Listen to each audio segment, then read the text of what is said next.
say all law is commercial, what you're looking for. Okay. Go to the images. It's going to be easy to find under images. All law about commercial law.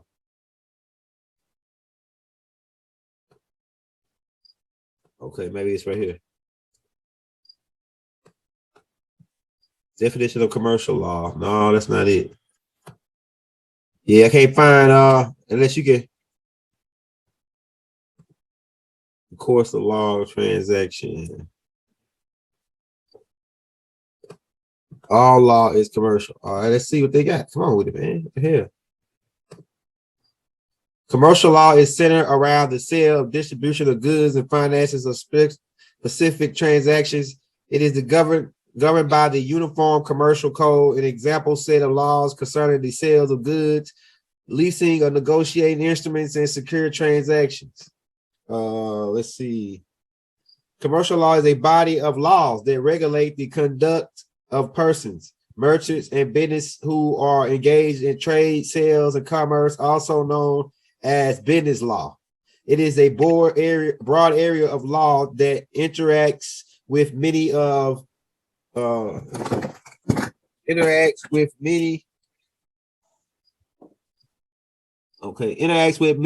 areas of law, such as environmental regulations, real estate, and food and safety laws. Let me watch my glasses out so I can see. So I'm still looking for that all community code is all law. A commercial code is all law. Okay, I'm about to pull it up for you 1 second. I got it in my phone. I'm just looking for it. Right. While you was going over that.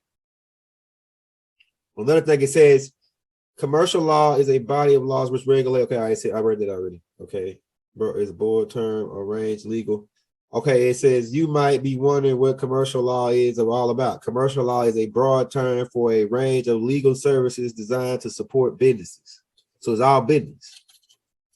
So all law is business. Yeah, it's all business. So us getting rammed up in the behind and getting our land took and all that, it was just business. It wasn't personal. So the Native Americans get robbed blind, getting our shit took, our gold and our land, it was all business. Listen, they never stole the land. It's still here. Yeah, I know. Yeah, go ahead. I know. We got the land. They stole the mines. They stole the mines. You're right. Right. The land's still here. The money's still in the sacred vaults.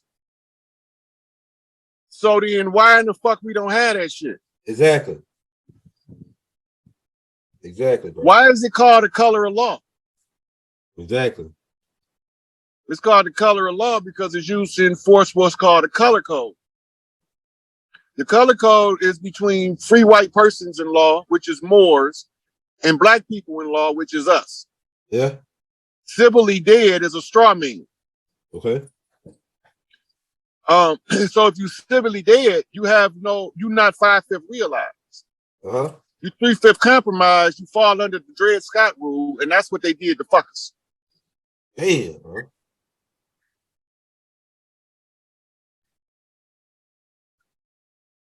See, I got a lot of this stuff. I don't know if you can see by my phone, but I got a lot of this stuff. You can just read it out to us.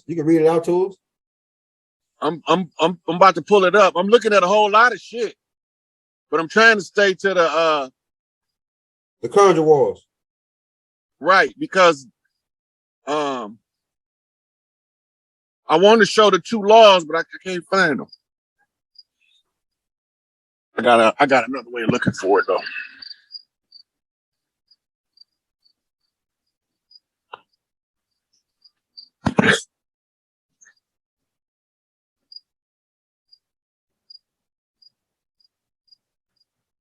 Hey, if you in the building, we got 100 and some people on this one. Hit that like button right now for your brother, man. If you want to show your brother Rod Haynes some love, we post this Cash App in the links, man. Hit that like button, man. We getting these niggas. We bring it. Go ahead, brother Rod. Flip to my phone. I'm going to show you this Admiralty flag. Okay, look, I'm gonna okay. Let me see, cause you want me to share your you want to share your screen? Yeah. All right, hold on. Let me do it real quick. I'm gonna make you the co-host. Then you can share your screen. Oh yeah, baby. That's right. Okay, you see this right here? Go ahead. You see that? I'm gonna read this part right here. Okay. It says yellow fringe is not authorized on a title. 4 USA Codes, Chapter 1, Section 1 and 2, flag. It is a mutilation. Section 3. Gold tassel is admiralty. This flag with yellow fringe represent no nation and no constitution. Okay. Right? I got all kind of shit on here.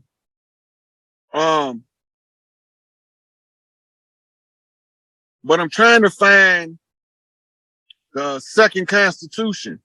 Because the second constitution, okay, the first constitution is called public law.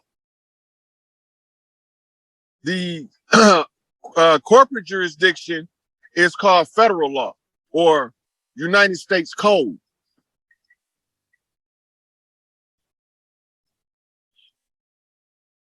Some good stuff, man. This all key stuff right here. Go ahead. Mm-hmm.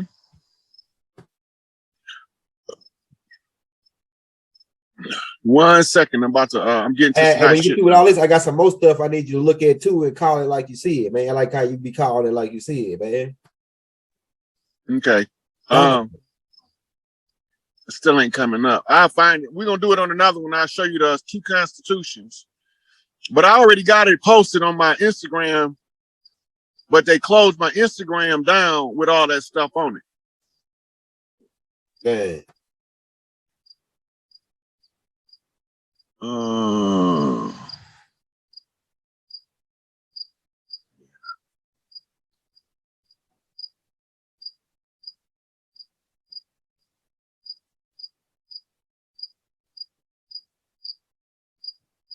Man, I got so many receipts. I can't go through the motherfuckers this fast.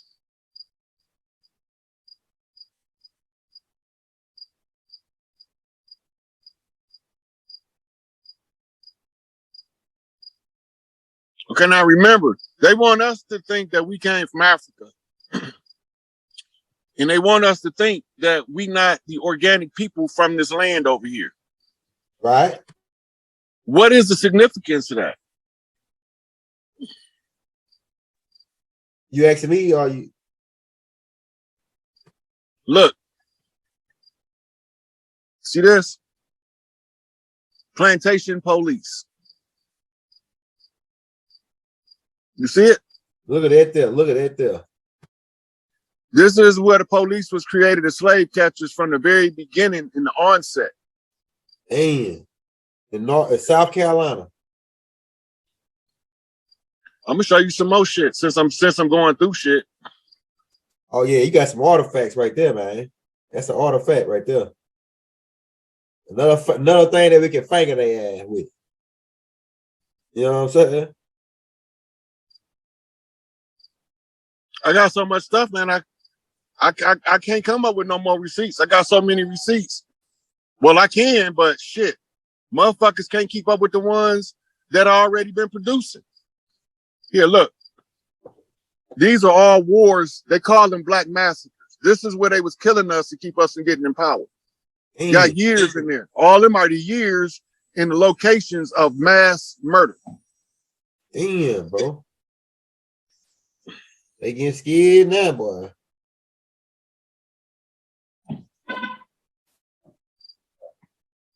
They getting scared now. Get these niggas, Rod.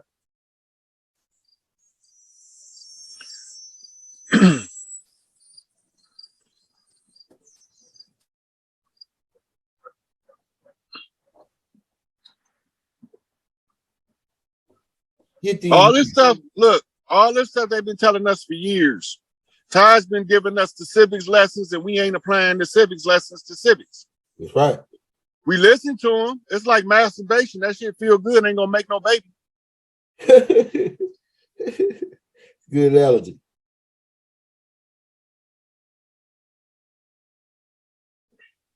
Hey, so what was you saying about that rabbit? You said that Benjamin Banneker, we took his feds because he was fucking with the rabbit. He was fucking with rabbits and shit, little rabbits. No, the rabbit is a symbol in the in the layout of DC. The dog is sniffing in the rabbit. The dog is sniffing the rabbit. Now, what's the fucking alchemy behind it? Because I know Easter has got some tricky shit with the bunny laying eggs and shit. No, the Easter's a fertility Alchemy. a fertility holiday. That's right. It's dealing with alchemy on fertility. That's right. So, what's your take on this nigga, a rabbit sniffing a dog's ass? What you say? It was a dog sniffing a rabbit's ass? Or what you said? Look, go okay. Google DC layout dog sniff bunny. All right, I got you. Let's get there. Dog sniff a bunny.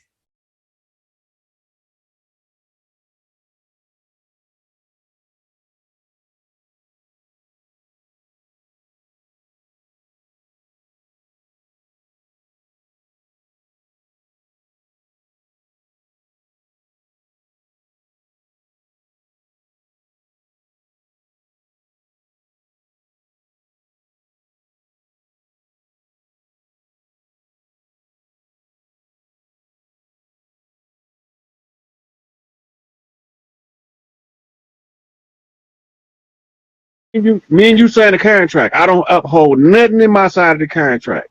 Right. The contract then is up to you to do what you want to do with the contract. It's not up to me because I already then violated my end of the agreement. I held up nothing. Right. All right. Zero. You held up every part.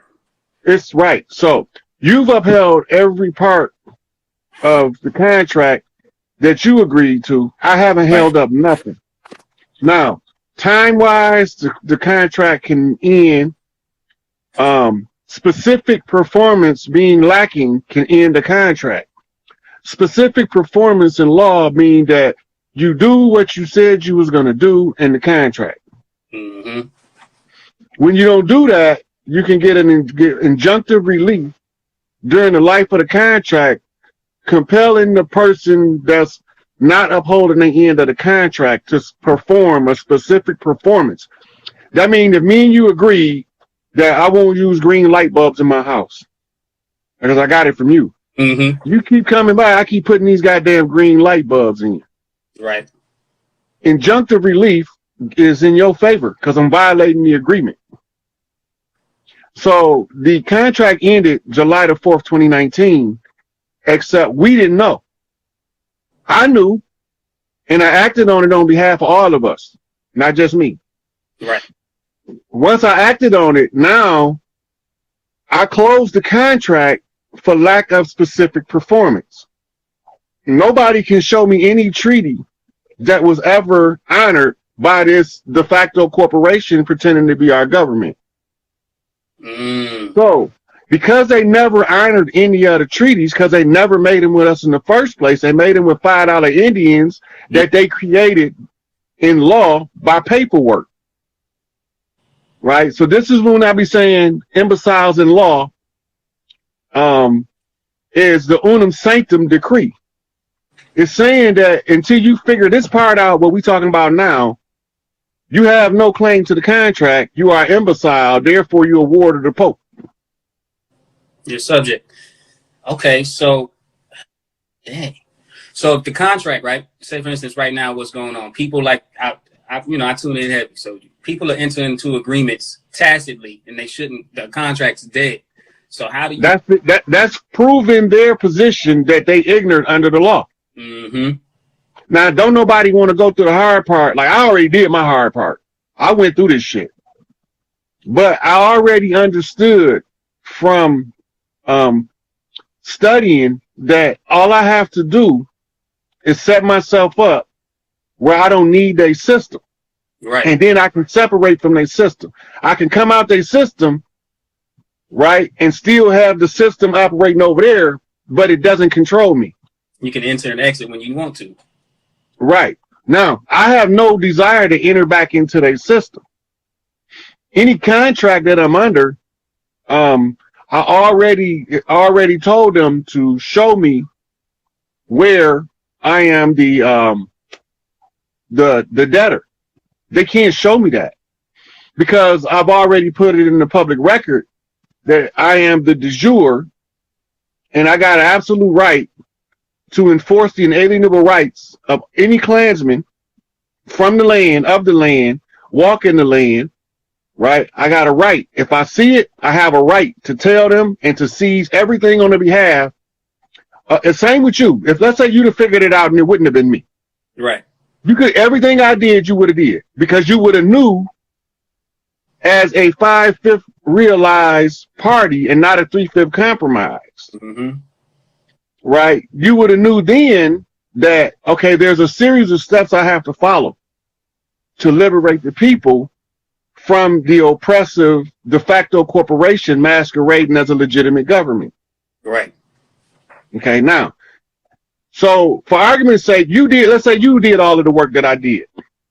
It still applied the same, because there's no big I's and no little U's on this land over here. And that means that the one that know the way lead the path. Mm-hmm. You don't ask nobody, you get up and you do your part.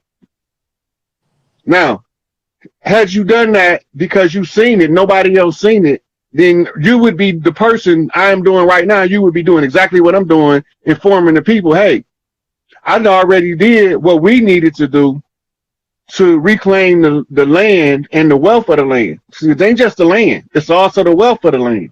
That they got in right? An injunctive relief demanding that the de facto corporation be dismembered, dismantled, right? Because the corporation is a legal fiction. It has no superior jurisdiction to the de facto human being, the flesh and blood breathing individual.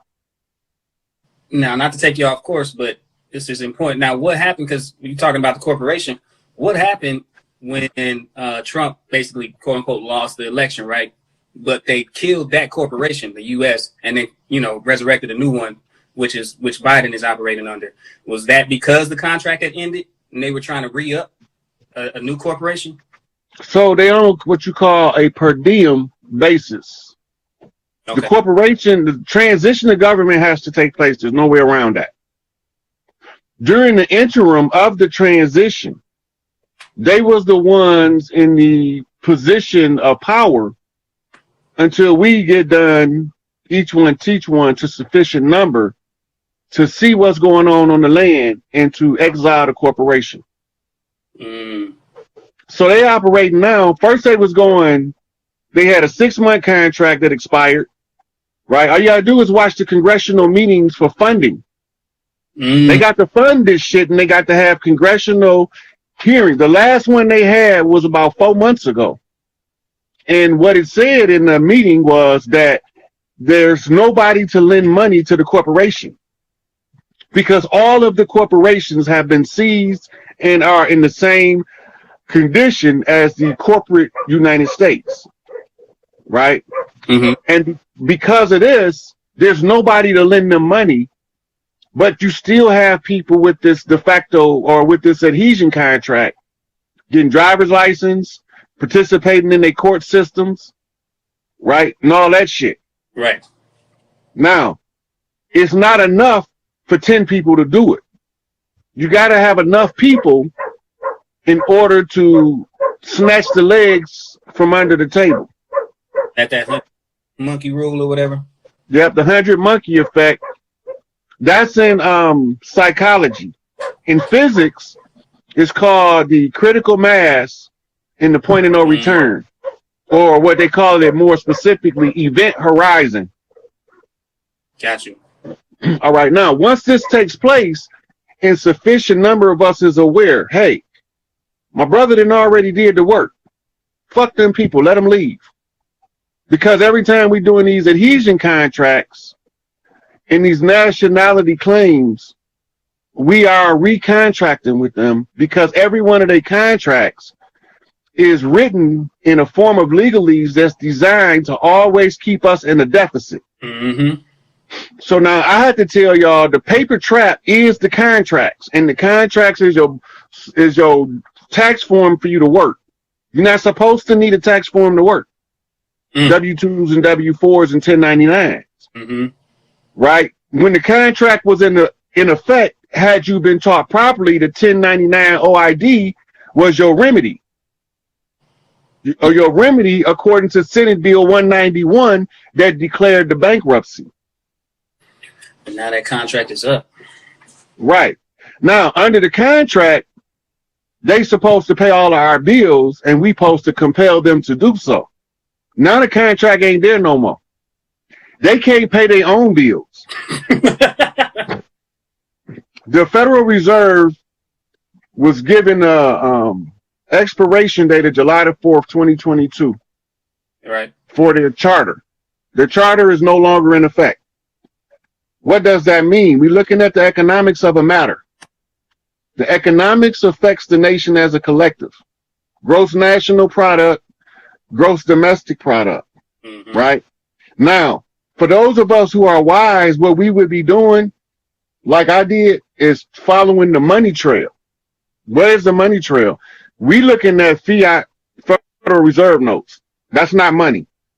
Those are IOUs and markers. If you remember in the old Western movie, they used to always ask if their marker is good at this bar. And then they would give them a tab based on the marker. Right? So this is what they was doing. So once they understand that the de facto corporation is falling and the Federal Reserve notes are going to have to stop being printed, the inflation is then going to plummet. That's when people go around barrels of the money. If the money okay, right now we at the point with the barrels of the money. The White Hats chose not to let it get as bad as Nazi Germany. And they're gonna never get that bad. As soon as the people realize that the United States corporation is gone, then we will automatically move into the new system. So what do you think? That's just like staying out the way, putting together. Take your ball and go home. Yeah.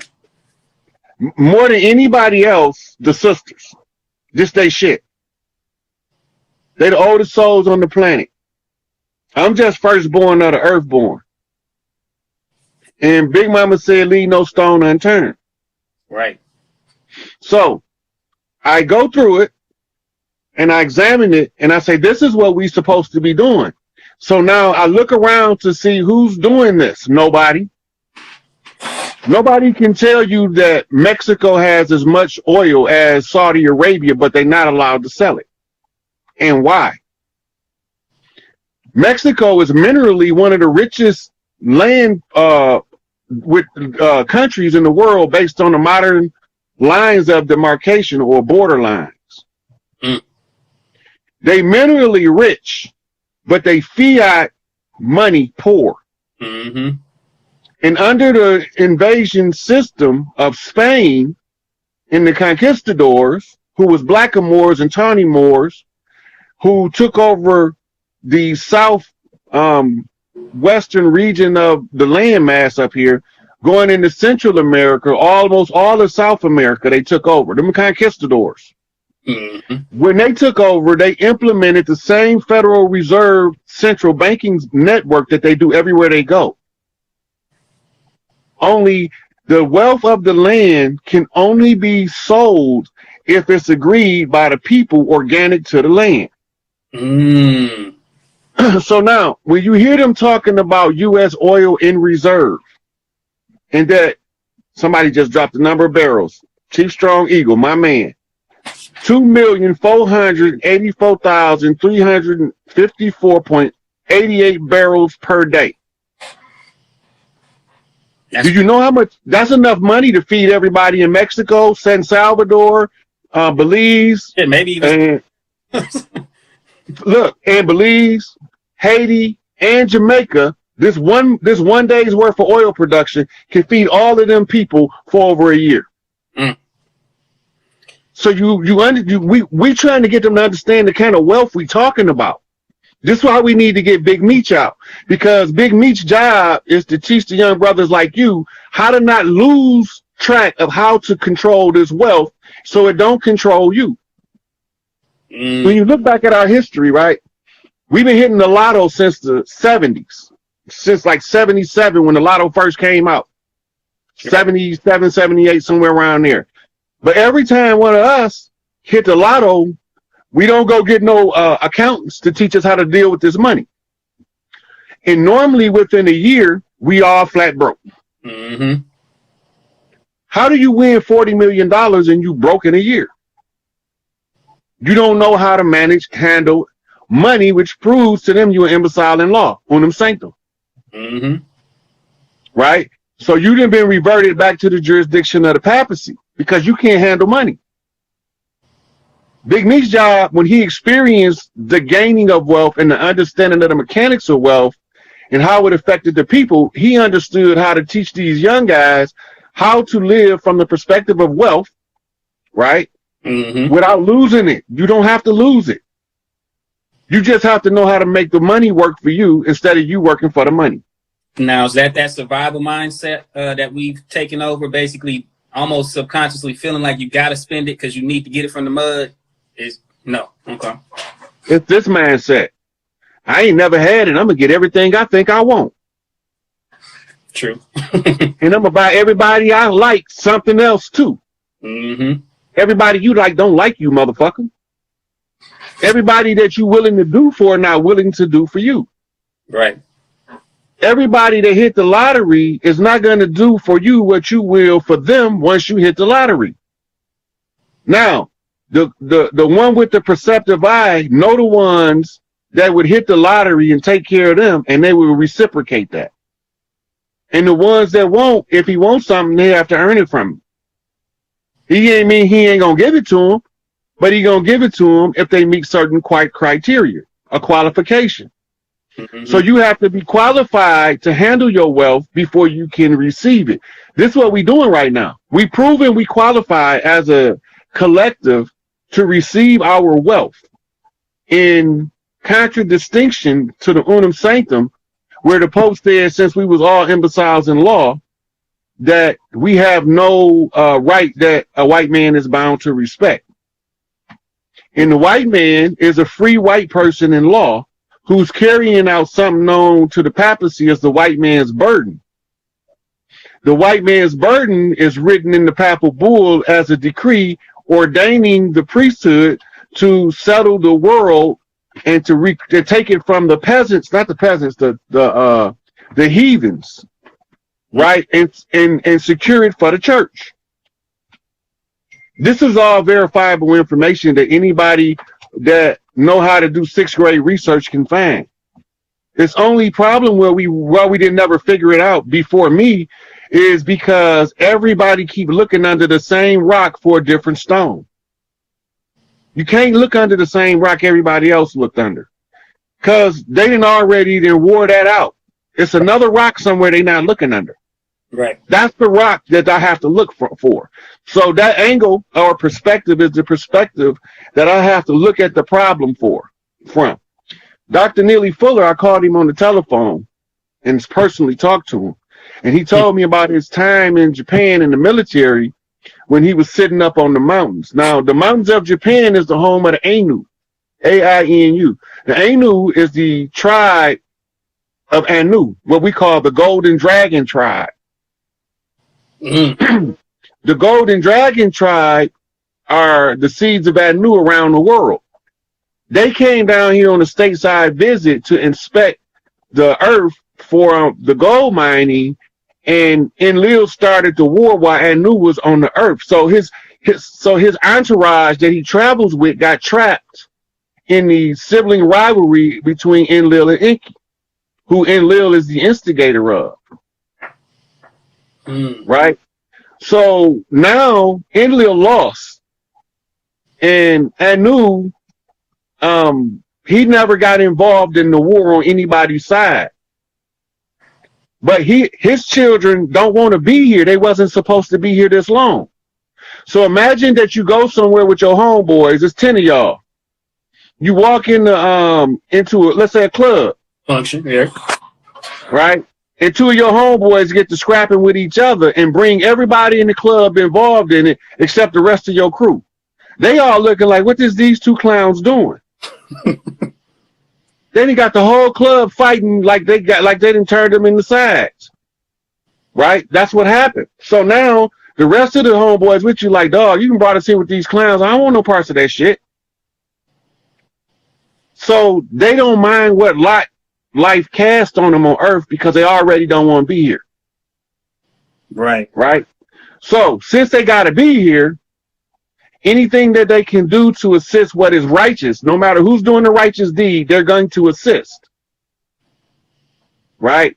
Whereas Enlil children see anybody doing anything righteous going to automatically try to undermine it and tear it down because he wants Earth in the Earth realm. Sorry, sir, but you can't have it. Right? So when you read in certain stories, it gives you pieces to the puzzle.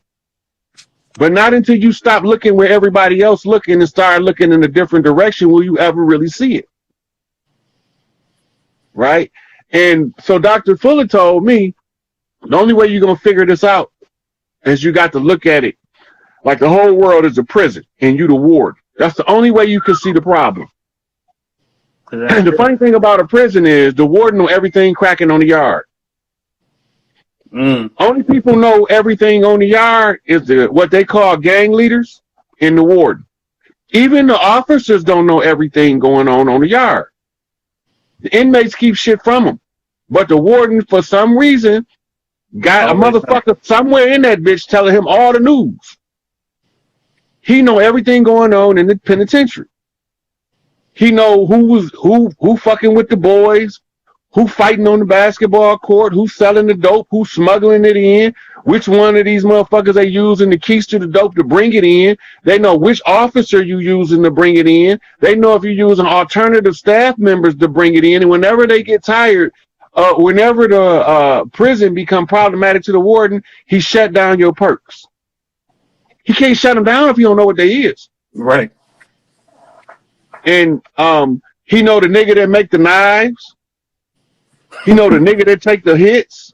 Right. The warden know everything, and the only way he could possibly know it, an inmate is telling it to him. He got inside man. Yep. He got more than an inside man. He got not just an inmate.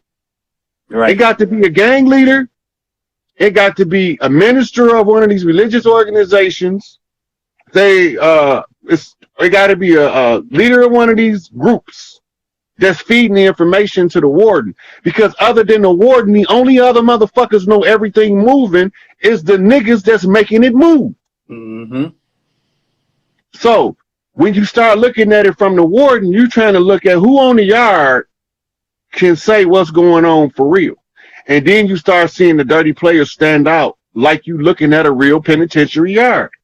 In politics, in religion, in warfare, all in history, right? You can see it all.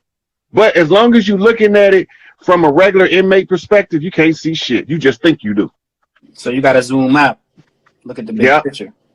Look at the bigger picture. So then who would you say is the warden? If obviously, I want to say the Pope, but he's still praising somebody that's walking. So the Pope is the front man. He's the what you call chief executive officer working on behalf of Marduk. Marduk was Enlil's warrior son who he relied on for military strategy, and he didn't want to be here either, but he had to come and support his father. So he made a deal with Tahuti that when the shit was over, that and they sealed it with a marriage arrangement. When the shit was over, he'd give Tahuti everything and he'd leave this bitch. And that's exactly what he did. He only stayed here long enough to fulfill the purpose that he was brought here, which was to fight the Earth War, even though he didn't agree with the war. If you fight a war you don't agree with, you're going to lose. All of us know that. All of us know that study military strategy. If you fight a war that you don't agree with, you're going to lose. It's a moral bankruptcy that takes place. Right? And you're going to not just lose, but you're going to end up causing an insurrection and be overthrown and deposed by your subjects. Because you're not willing to do what it takes. No, because you don't agree with the war. The war is wrong. In order for you not to agree with it and you righteous in your heart, it got to be basically fundamentally wrong. And if you fighting a war that you know is basically and fundamentally wrong, you have no passion for victory. You have no keenness of perception in order to win the battle. You slipping. You got cracks in the game now. Right? And this is what they've been doing to keep us in this stupor.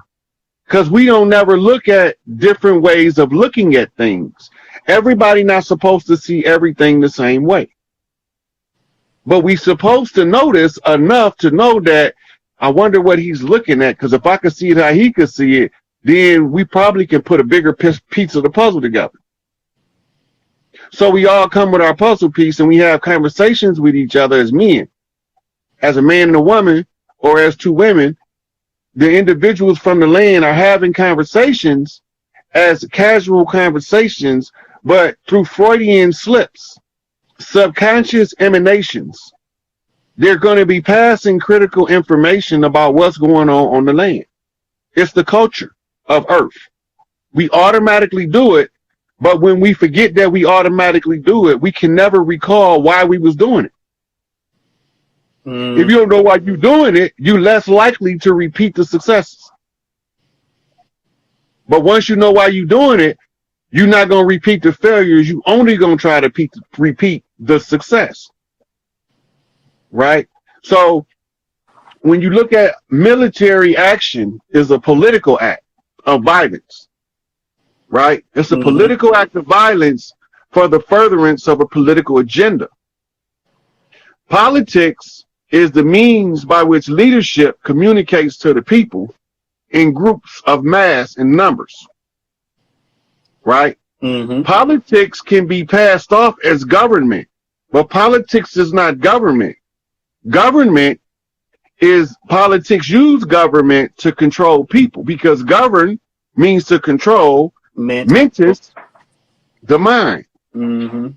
All right. So if the politicians is using government to keep us in control, and this is only a secondary position, who's behind the politician? And that's where we looking. That's where we need to start looking at, right? So there's no coincidence that all of the so-called senators, congressmen, and presidents been some kind of way related. Oh, yeah, not at all. Right? But now, what difference do that make? Becomes the next question. Because this is familial. Bloodline. Right. But not only is it familial, it's also a ruse. It's a ploy. So that you can think that the ones that's pretending to be the politicians is the family that's running everything. So now we got to look at common denominators, right? That they all have in common as senators, congressmen, presidents and vice presidents, secretaries of state, and directors of the Department of Justice, etc.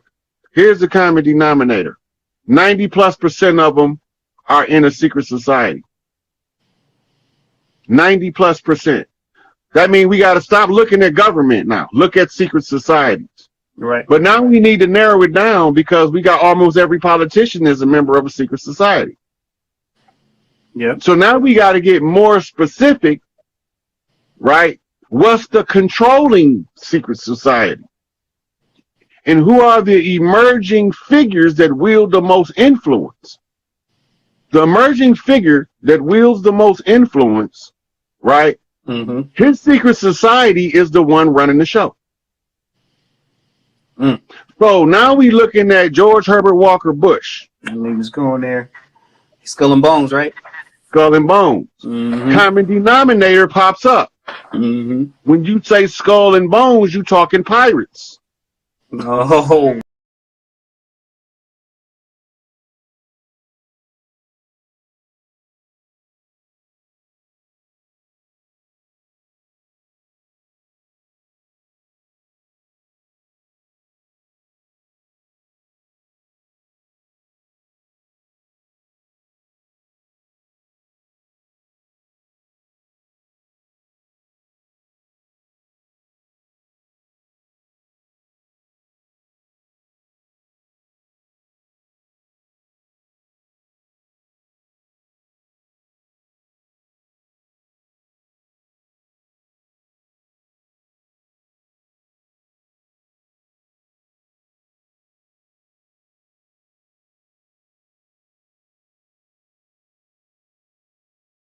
occupied our land for millennia, for ages, eons, however the fuck they want to say it. But now this is the close of the age, and where they finally allowed the crown prince of heaven and earth to take the test for the 50th galactic seat to be the god seat, male ruler god, with both the mitochondrial birthright from the motherline off of a parthogenic conception of the firstborn of the earthborn, immaculate conception, clean birth child, right? So once they understood that that shit had to be unraveled for a motherfucker to know who they is, and then I'm the only one unravel it, then it started making more sense to the people that's watching what's taking place. So the situation now becomes more relaxed, because when the Sweetwater come, that coast, the Gulf Coast, gonna get smacked soon as Nibiru gets far enough out of the position of the orbit to be pulling on the equator, drawing all that water from the underground sources back through back channels to suck it out to the equator. That shit coming back. When that shit come back, it's gonna be a tidal wave running down a dry ass Mississippi. It's gonna be a motherfucking tidal wave rolling up on the Gulf from that water being returned. And we already had the hurricane hit Mexico today. We had an earthquake hit California. The matriarch is rump shaking this bitch on the motherfucking sway of the matriarch shakes the land, and the crooked man continue to walk, right? And just when they thought that he was a man on ice, he turned out to be a soul on fire. He is the shocker, aka the crooked man walking. That's Big Tukey. Angel 44 Blue flipped to Chief Malik Angel Bay, Angel 44 Red out of Chicago, the city of Thebes, which is Thebes in ancient Egypt.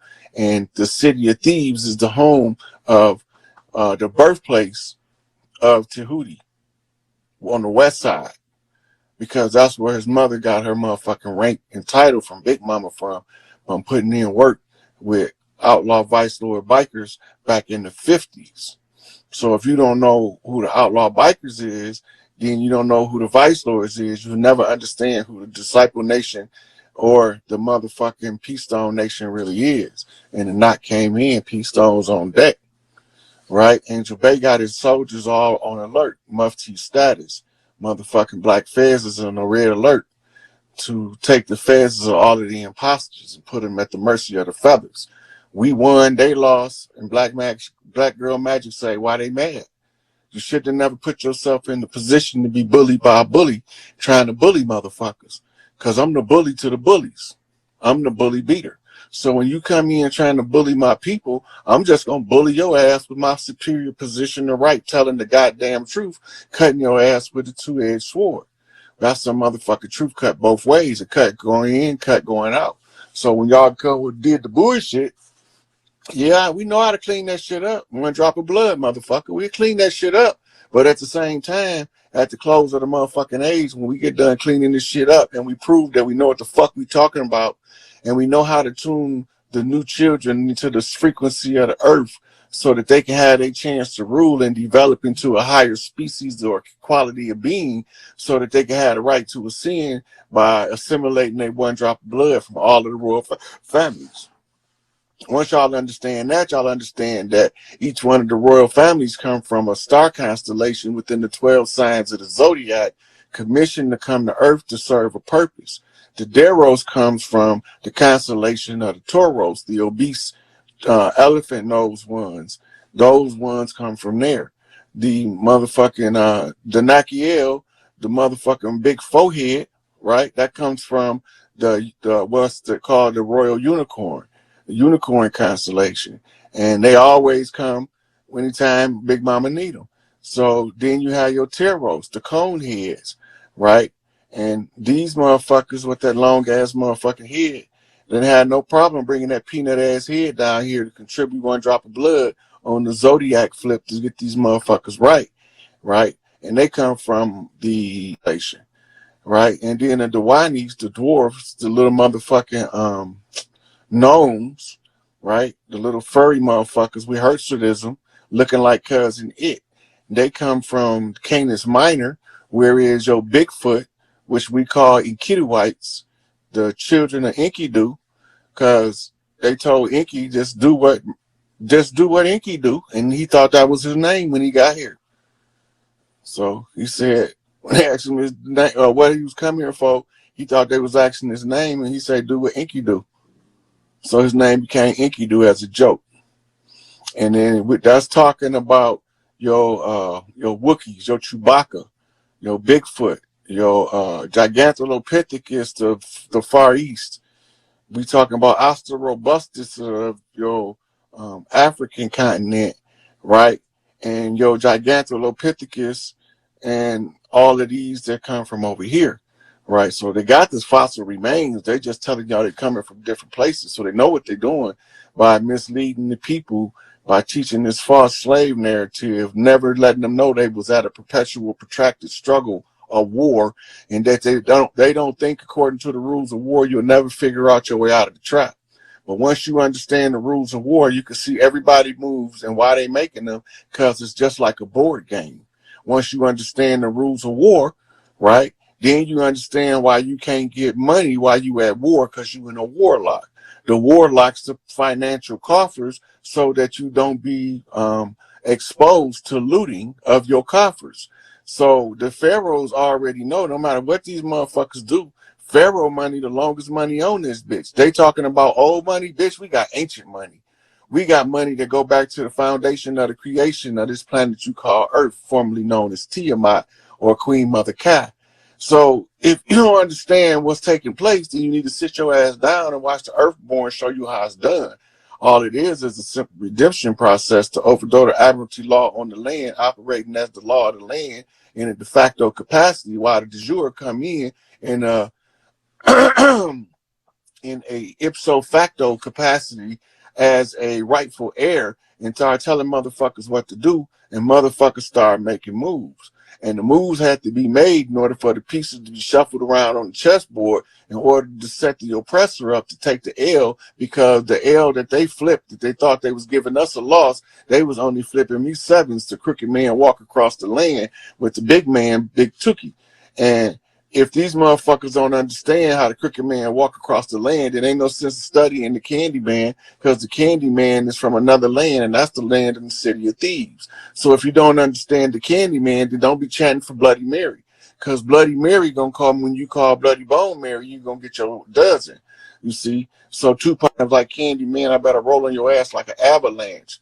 That's because the name had to have 3 syllables, 3 M's. Morpheus Mysticus Magus, the emissary of light, the redeemer of the righteous, coming to give y'all free knowledge to ignite y'all minds so that y'all can make y'all 5th dimensional ascension without the obstacles put in your path by a low vibrational, low frequency, non-producing entity called a straw man, represented as a government in contradiction to your best interest and directly hostile to your greatest good. And if you don't understand you at war, and you don't understand that we all been at war, and that we ain't never gave up, and we ain't never signed no treaties with these motherfuckers, they brought motherfuckers over here to pretend and masquerade to be us in order to sign treaties. They even made presidential decree chiefs. The president can't make no motherfucking chief, because the chief got to be the most loved, most respected against all the motherfuckers on the land. Wherever he go, all of the motherfuckers with juice love that nigga. And he become the most loved and the most respected. Then he be get his chief status when he continue to bump straight off of the left and the right. And then the motherfucker know he ain't for no games. And when they know he ain't for no games, and they stop sending these motherfucking lames to try to wrinkle up his $5 suit, because he made that motherfucker look good. Because it take $1 million nigga to make a $5 look suit look like a goddamn $1,500 suit, tailor made, properly cut. Y'all don't know nothing about that shit. That's called living off the fat of the land, making do with what you got, taking what's in front of you and formulating it to what you need in order to accomplish the task at hand. Mama say take the stones they throw at you and build a motherfucking castle. And when I build the castle, I was just in the cave of the ancients trying to contemplate the nature of the beast. And once I understood the nature of the beast, I knew where he was coming from, trying to devour the star from the east. That dragon bitch is not getting in, because I'm going to slay that motherfucking heifer at every turn. She can't get past me. I don't give a fuck who she Buffalo. I can't be Buffalo, and I won't be moved. I stand firm in my position, feet locked in the dirt. I hold on to this motherfucking North Pole shit because I'm a motherfucking NWO Northside motherfucking original cousin crew gangster off of this motherfucking north side of Pontiac. That's Chief Pontiac to you motherfuckers who don't know. And since you don't know, I recommend I tell you so you can try to keep up. But if you can't keep up, don't worry, you're going to figure it out in the end, because in the end, that's how y'all going to understand when I tell you, well, I'm only going to motherfucking do the job if I'm going to win. And I know I'm going to win because I'm the baddest motherfucker ever born. And if I'm the baddest motherfucker ever born, then I was the greatest swear ever sworn, because they conjured my ass up. And when they conjured my ass up, they knew they was fucking up, because this motherfucker can't be moved, and he don't give a fuck what you say and how you feel, and fuck your feelings when I'm telling the truth. Now, when I'm telling the truth, I don't give a fuck where you come from. You can try to disgrace me and pull me down and talk about me and slice my name and all that shit. I don't give a fuck. Because at the end of the day, I'm going to tell the truth. I'm going to stand in the position of right, and I'm going to always be victorious.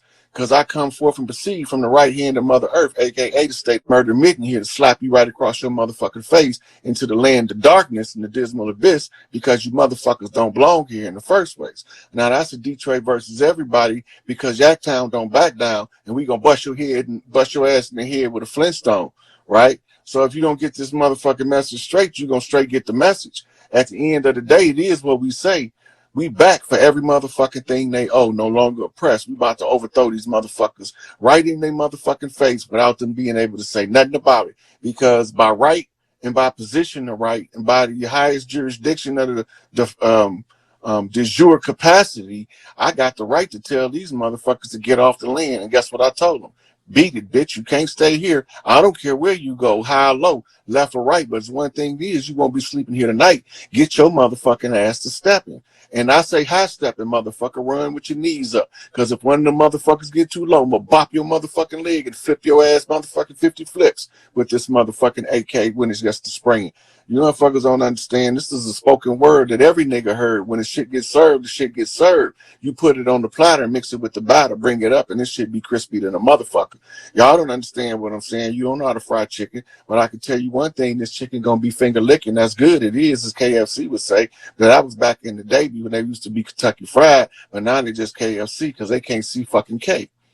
And if you can't see K, then you can't fuck with me, because I know that K is the middle, and the middle is the initial of the K, and the K is the 11 on the flip. And if the K is the 11, then the 9 is the dog, and the dog is the familiar, and the familiar is flipped off the knock to the knockback off of zigzag zig. You know, and put your motherfucking dog in the fight if you think your man can handle the plan. And she thought her man could handle the plan, so she kicked him in the fight. She don't know this motherfucking blue pit bull don't back down. Even if he is a fucking prairie dog, he's still a goddamn Papa Bear. And Papa Bear just so happened to turn out to be a gorilla, because a gorilla is a patriarch that watches over the matriarch while she watches over the children. And as long as she watching over the children, I can take the left bump, because the left bump don't bother me as long as I know that the love is true. Because if the love is true, if it belongs to you, it's going to always come back. That's when they say, if you love something, let it go. If it come back, it was meant to be. And it's always going to come back around, because you got to go out the same way you came in. That's how you play the game of life. And in the game of life, it's a plutarchy. It's a board game, but you got to be.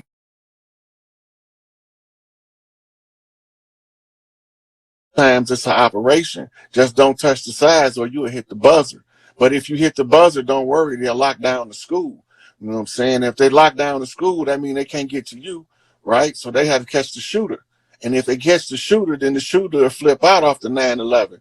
And the 9/11 flips the shooter, and the shooter in St. Louis, the St. Louis shooter is in the school. And the St. Louis shooter that's in the school is flipping out because he want to spray around shit, right? But he don't understand, because he had a longer plan than what the motherfucking man allowed him to continue, because you can't go on, continue doing wrong, because mama say somebody gonna knock your ass right. So you continue to do right, and you be the motherfucker that knocked the wrong back on his motherfucking path. Somebody got to be the big dog in this shit to stand up and put down the bullshit. I'm just saying, on my motherfucking watch, we don't do no sacrifices. You get your merits. Get your merits up and your demerits. You're gonna put in the work, and then you're gonna get out the proceeds. If you're gonna find the harmony in the relationship, you can balance out and create the best life that you ever had. But you got to be willing to put in the work. If you ain't willing to put in the work, you ain't gonna never get past when it start to hurt. Because if you don't put in the work, you can't tolerate the hurt because you haven't built up the strength to endure to the end. And Mama said the race don't always go to the swift. Sometimes it go to the slow and steady. So if my legs are steady like Freddie, then I can do the fast Freddie up the aisle. Now that's a scene flip because they changed the name of that town from Motown to Geek Town when it was time to throw down. And when it was Geek Town, they laid down that jit shit. And they was jit shitting all across the city on their Mardi Gras flip in order for a motherfucker to see the coldest jitters that ever jitted the jit in the Detroit set. And then once you understand that that's the conjure language of the land, the jit for Detroit is the same as the C walk for LA and the B walk for the motherfucking Bay. And when you put this motherfucking shit together, that's a rain dance, I say. You got the motherfucking thunder and the lightning, you got the motherfucking rain and the clouds. And when you get it putting that motherfucking shit down and these honeys shaking their hips. Now that's the sway of the matriarch, where if motherfucker don't act right by the time it get dark, the land starts to shake and quake and show you motherfuckers that these sisters don't play. Now with 7 sisters of destruction, but destruction is always the most beautiful destruction you ever seen.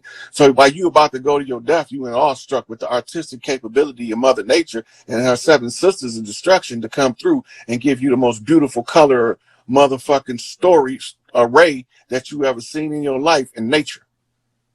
And then they're gonna tear your ass up. Now, I already warned these motherfuckers and they thought I was bullshitting that if you can't match the frequency, they was going to turn your DNA off. And when they turn your DNA off, I don't care where the fuck you at, you going to drop dead where you stand. And it's nothing personal. It's just that you got to understand you got to be from the land. And if you ain't from the land, she turning off your DNA if you can't sink to the earth.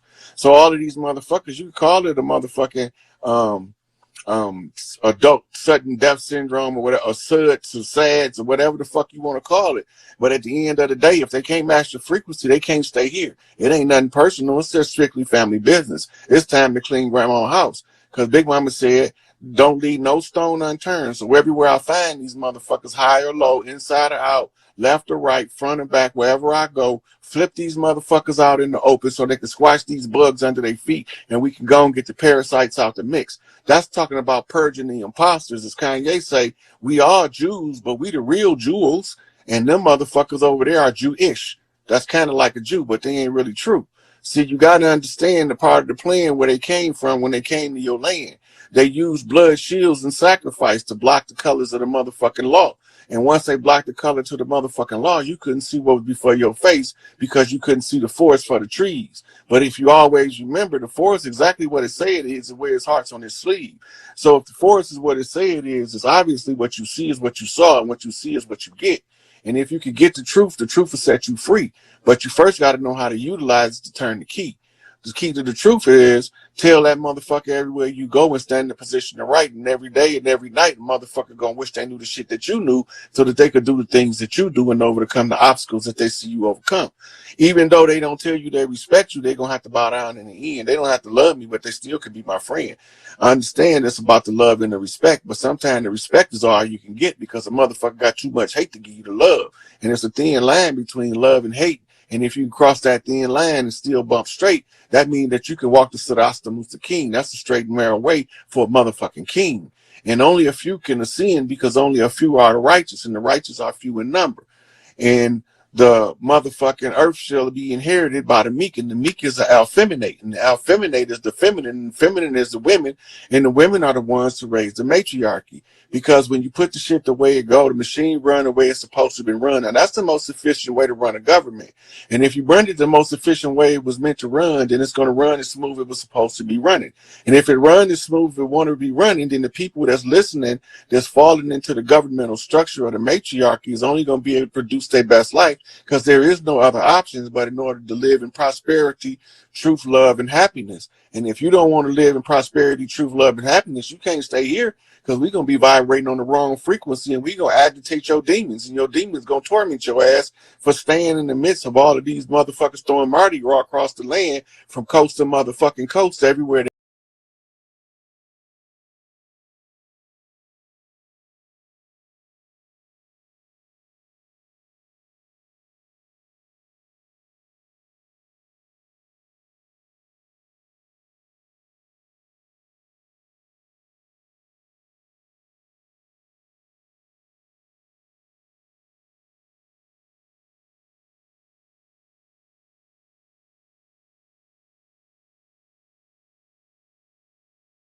and draw that wisdom from them. They there for a reason. Losing this fight for a reason, because you can't learn the required lessons to feed the youth victory if you have never been defeated. So yeah, Farrakhan took some losses, and Dr. York took some losses, and Jeff Ford took some losses, and Imam Abu Jamal took some losses, and Mumia took some losses. They all took losses so we can win. Put it all together. It's a big jigsaw puzzle. Take all their losses. Don't let them remain losses. Turn them into lessons. You can't lose then.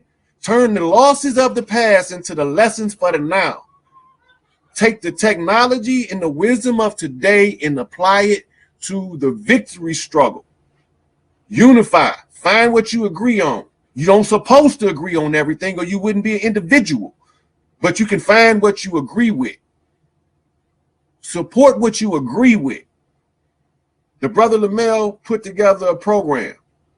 I didn't know the brother from a box of rocks, but the description of the program, I agreed with that. I supported that. Anybody think I'm making it up? All you got to do is ask him. The brother came here. We sat and talked about it because I believe in the family-oriented programs. I believe in the unification programs because I know as a mystic studying the blood rights, the rights to the blood, the message in the rights and the message in the blood rights, and studying the problem in the whole Hegelian dialectic. The only thing that this damn devil fear is one unified front. And we ain't got to kill nothing. We ain't got to shoot nothing. We can just sit down at home together. Everybody, let's go home at the same time and sit down, and we're going to wait, and we're going to see how much money he going to make off of our struggle while we sitting at home watching him fall apart. You can't do it. So your conscious community, if they really want to be conscious, if they really want to be conscious, every opportunity of unity, dive all over it. Now, a tragedy recently happened with Nipsey Hussle, and it's rare that I exposed to an artist from an interview that makes me interested in his music. And this brother was doing exactly what I'm telling you right now. And he lost his life, whether it has anything to do with the struggle itself or the obstacles to the struggle, which is loose cannon gangbangers, or whether it's an orchestrated effort to silence a voice. It does not matter. Every one of them brothers that supported him in the aftermath, Nick Cannon, Nas, Jay-Z, them sisters, Beyonce, that is the message we should take from that. That brother is a martyr in our community for our liberation. If we let him lay there for no reason, he died in vain. But if we can find some use out of the loss for the greater benefit, just follow his course of action. Reach out to every brother you think is, hey, Jay-Z, won't you put crumb sound bites on one of your songs, man? Let the people hear what that young brother got to say. Let them hear him. Exposing. Hey, yo, Nas, won't you drop a verse or something with the Tasmaniac over there? You know, reaching out, making them connections. And you don't have to be, it don't have to be every day in the news that you making connections. Nobody need to know everything you're doing. But you have to be wise enough to know that your enemy does not want you to make any connections. And if the enemy doesn't want you to make any connections, then you should be trying to make every connection. Every connection. If you know a dude that's the police and he got some sensibility of consciousness, he can be used to quell the violence of those that look like him by taking the lead in dealing with those that look like him, as opposed to acting like the ones that don't look like him in pursuit of the ones that look like him. So as Ice Cube saying that notorious NWA song, Black Police Showing Out for the White Cop, it's not really about that. but it comes across as that. See, that blue wall is a whole nother bloodline. That's why they call it the blue wall. Those people that are drafted into it, they have to have a certain makeup, a certain character, especially if they come from certain ethnic groups. You won't take a dude out of a middle-class environment to send him somewhere where he's not going to be able to function.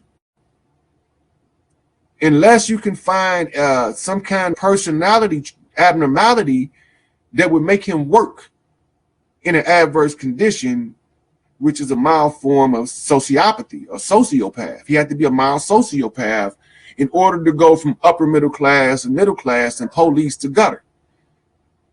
Because he wouldn't have the natural qualities, or else he would have been born in the ghetto. So they draft a combination of officers that they put together, a sociopath with a masochist. The masochist will do anything to please that sociopath. So then it looked like the black police showing out for the white cop. But you can also see it in the reverse, because they learn to take what they call role reversal, good cop, bad cop. And they teach it in the academies as what they call Mutt and Jeff routine, where they put you between two different personality types to get you to break. So if your conscious community don't want to be an obstacle to the struggle, every individual that's aware of the leading and forefront members of the conscious community don't support any of their shenanigans to bring one another down. Don't support that. But if you see like young Pharaoh be like, hey, what's up, Prince Short? Get that brother 1,000 hearts. Let him know that that's what we support. We don't support to tear down maintenance of the overall oppressor's system. We can't continue to divide and conquer and overthrow oppression.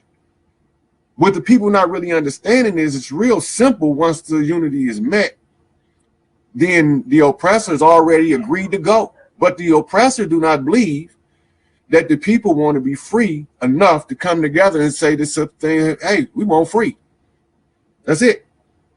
We're not tolerating the oppression no more.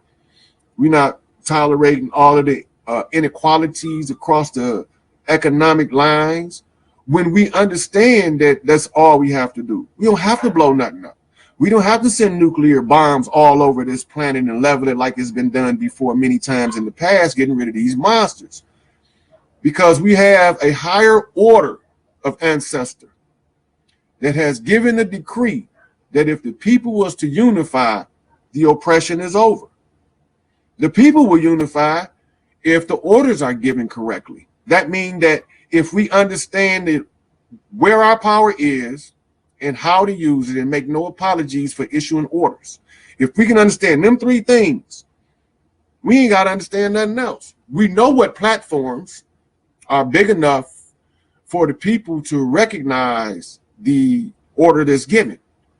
We know who the orders should go to because of historical decrees, ancestral covenants, and modern politics. All these come into play.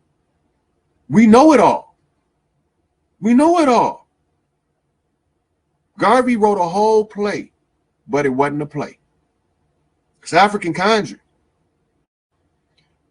And he said that the kid, go read the play. I'm not giving it up. Go read the play Garvey wrote about the final king that everyone thought was Selassie I, Haile Selassie. That hasn't happened yet. And I'm going to tell you how you know. Because according to what Garvey wrote in the play, when this king is crowned in Africa, there would be no more suffering and no more misery on earth. This is directly taken from Revelations, Ezekiel, hieroglyphics, and oral histories around the world. So this is already written to happen. It's going to happen. Now, even if it was a myth and nobody originally believed it, there's something else at play called collective consciousness. This goes to the conscious community. Collective consciousness, I mean, everybody thinking in one mind. The collective consciousness said that a king got to be crowned on earth to end the misery. So even if when it was originally put down over 700,000 years ago, the first time, if it was a myth then, because of the continuous belief systems adopting the same idea across culture, barrier, and boundary, across all geography and topography of the earth, because it's that much energy put into this idea over such a prolonged period of time, it has to manifest. And the closing of the age is now. This is the Jubilee. If it wasn't going to manifest any other time, it would have to now, in order to have a successful closing of the age or a transitioning of the eras. You have to fulfill all covenants and agreements with the creator and the lesser gods. The creator and the lesser gods. All of our punishments have been fulfilled. Do your conscious community know this? All of our transgressions have been redeemed. But do your conscious community know this? If they knew this, and they really was truly conscious, and they knew what was going on the whole world stage, then they would automatically know to push all conscious communities to one voice. You got to have one voice on the world stage as a collective. One voice. That one voice can't be egotistical to the point where they cannot speak effectively on behalf of the people. So do not let your conscious community, overinflated egos, and well-read minds seduce you into surrendering your soul for $1. This is bigger than money. Money is a side effect. This is the final awakening of those who have paid a penance for a prior misdeed. Everybody has to have an opportunity to ascend. Everybody has to have a chance. Nobody could be deprived. We have to remember that if we're going to be conscious. And so you use events like a tragedy, like a Nipsey Hussle tragedy, to advance the unity. You use a tragedy to advance the unity, because if you do that, it reduces the possibility of the next voice being silenced, because they don't want to keep silencing voices if every time they do it, we get closer instead of separate. If we get closer instead of separate, then they don't want to silence our voices. Now they got to figure out a new tactic, a new strategy. But they have no more strategies if we unify. They're all out of cards. Now, I've been watching all y'all leaders. I'm waiting. They not doing no God shit. They doing some egotistical stuff. You know, I'm watching them. But all they got to do is figure this. If the prophecy of Abraham is in reference to the lost found Negroes in America, and that there's any validity to it.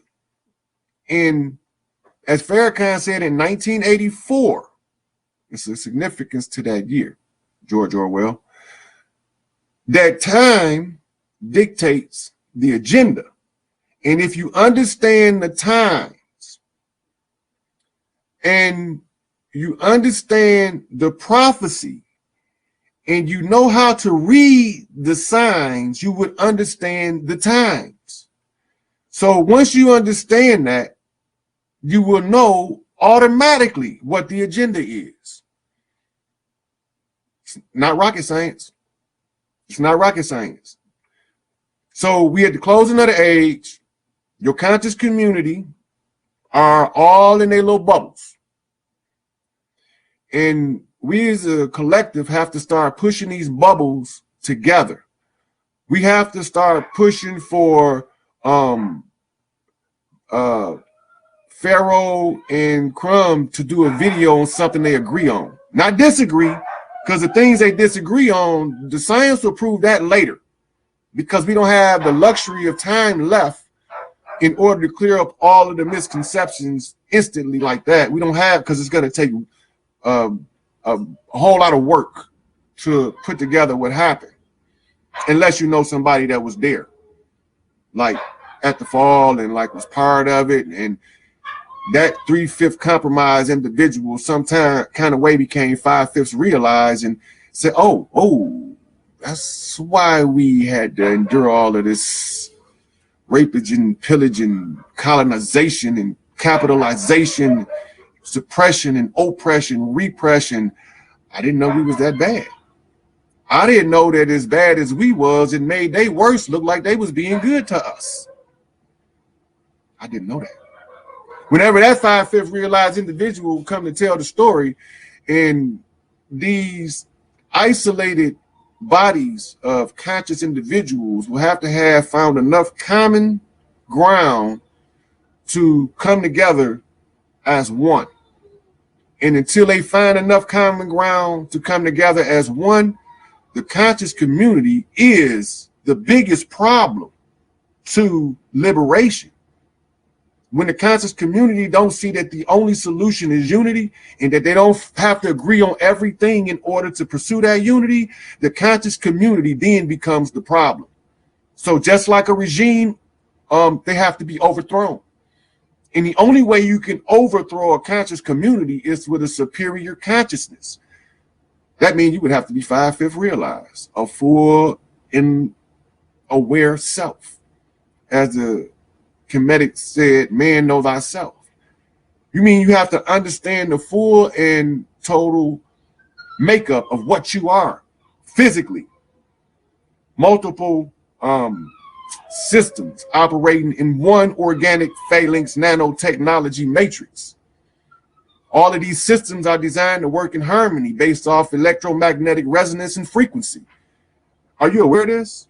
Are you aware that when your brain waves shift as your consciousness move up and down the spectrum, various amounts of your whole light body can be regulated as coming in through your pons region in the reticular formation at the base of your skull? Are you aware of this?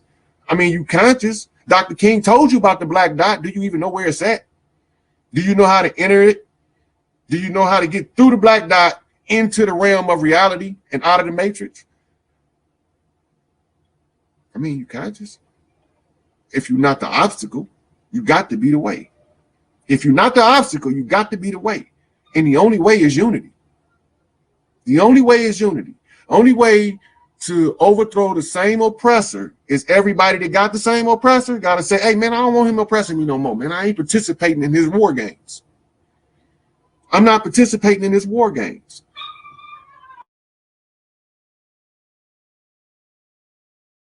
I'm going to tell all of these mothers, call your sons home. We ain't finna fight for these animals no more. Tell your sons and daughters to come home because they got sons and daughters as MPs. Every child on this planet got a mama. If the mothers decide to exercise their rights of a mother and call their children home and tell them we not fighting, tell them they can take their AKs and do whatever with them, but we ain't fighting. All the mothers on earth at the same time. Who gonna fight the war for these animals? See, we not paying attention. We feeding our children to their military machines, to their medical networks. We allowing our children to be farms for human organs. We allowing them to be made into all types of food dishes to feed so-called royal families. And all of the time we conscious of what's going on, and none of our actions is stopping anything. But we only got to give 3 orders to clean up the house. 3 orders. The first order, just everybody stop and look like, what the hell just happened?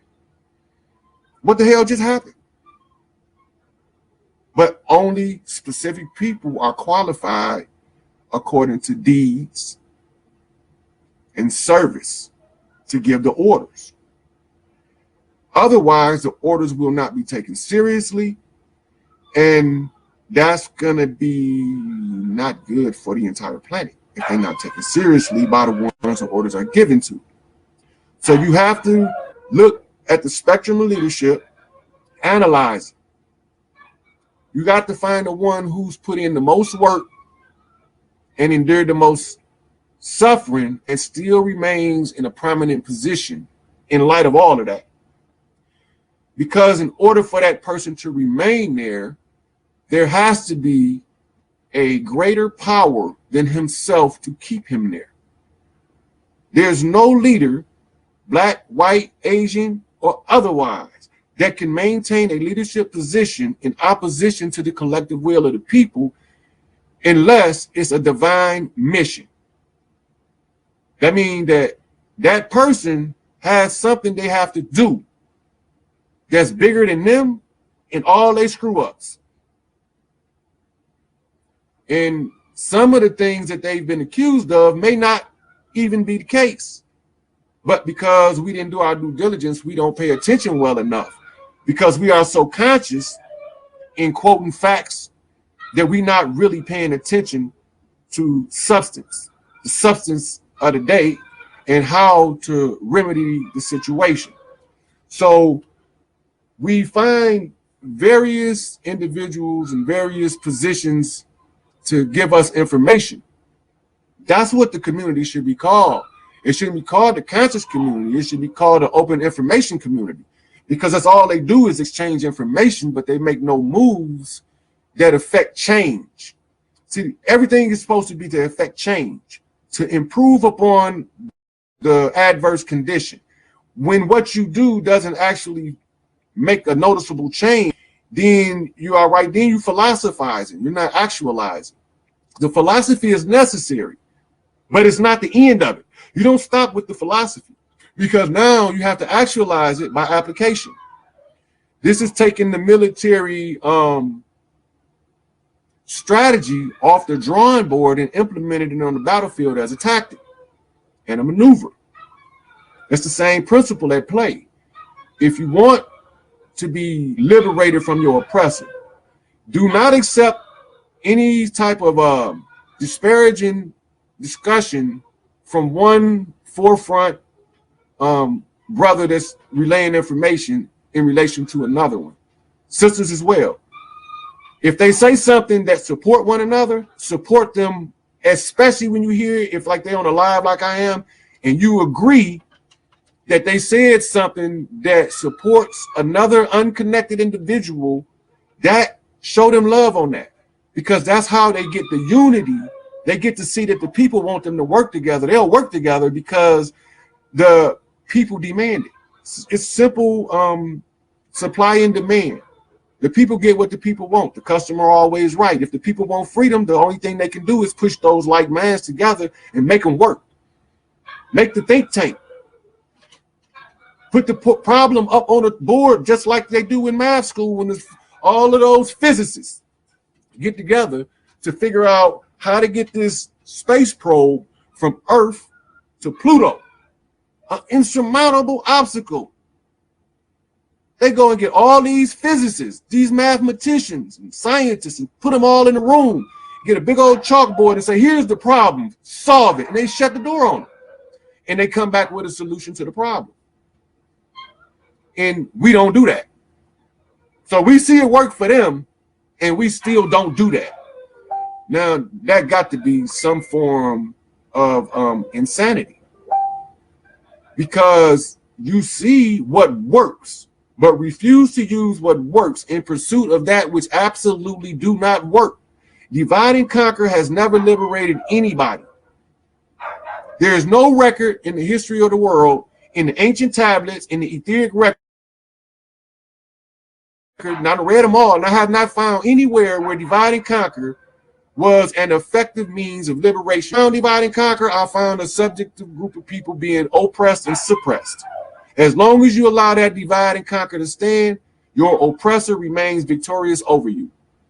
So wherever you see a conscious brother that you know do the work in the community, request that brother to work with another brother that's totally unrelated to, if he's a Hebrew Israelite, ask him to go work with an FOI. We don't care about what y'all don't agree on. We want to know, what did y'all find that was similar in the teachings of Elijah Muhammad and the teachings of Yahweh ben Yahweh? What did y'all find in common? What do y'all find in common between the teachings of Malachi York and the teachings of Ben Ami Carter? What y'all find in common? What did y'all find in common between what Dr. Dean said and what Claude Clegg said? Whatever they is, let's try to find, because when we find all that common stuff, we started to realize that all the stuff we was divided on was decoys.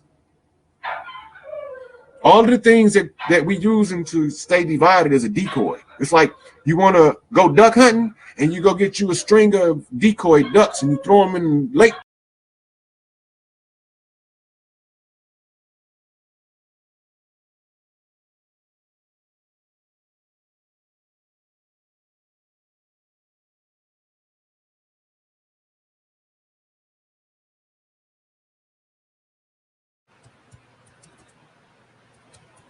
But I only got like 4 videos on there because I haven't really been doing YouTube yet, because I've been trying to give these people the opportunity to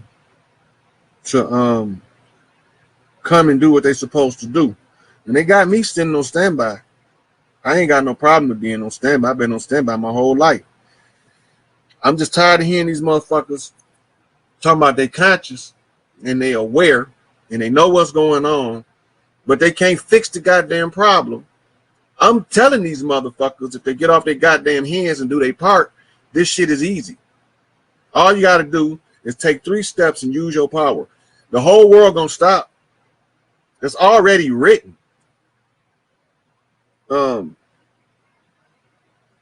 Yeah, that's it. That's it. Diane, it's right there. Morpheus Magus at YouTube.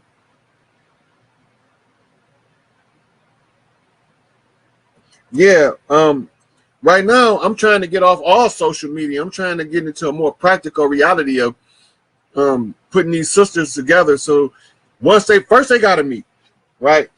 There's a group of sisters that I communicate with on social media that are very powerful sisters across the country in different locations. And they all got a role to play in the rebuild structure. In the structure for the rebuild, when they all do their part, it worked like, it's like putting the dream team together. Every one of them loving, beautiful, kind-hearted women that want to see this shit stop. They're sincere, and they doing their part. You know, like Portia helped me do my research, and if I need her to look something up, she's my personal research assistant. And Aisha, she in California, but she has to run the Department of Education or the Rites of Passage programs, because we're going to get out of the Western concept of 4 walls, trap your mind, slow your child's brain down education, and we're going to get back into the God mind training, where we try to speed the brain up to grasp information faster. You're teaching them with the wrong structure. So a baby is born with no knowledge. And when we start teaching them, you're supposed to teach them building blocks, colors, shapes, alphabet.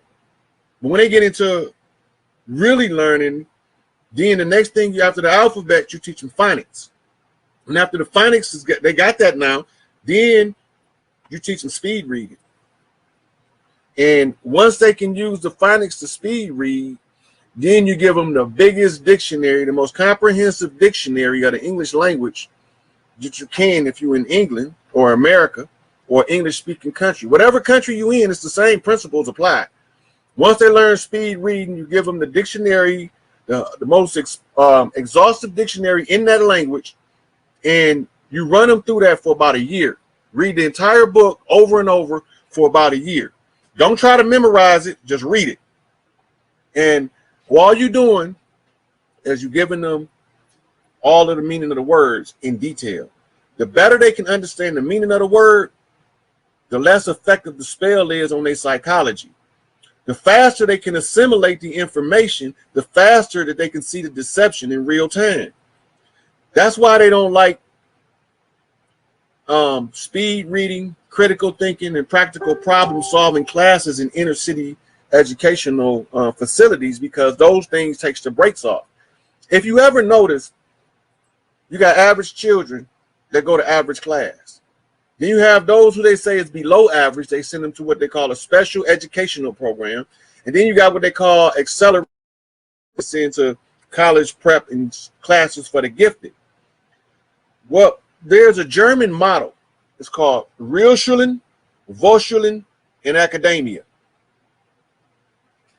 Real schooling or Realschulen is the homonym for the English real schooling. Volksschulen, which most children go to, is a homonym of the English equivalent of false schooling.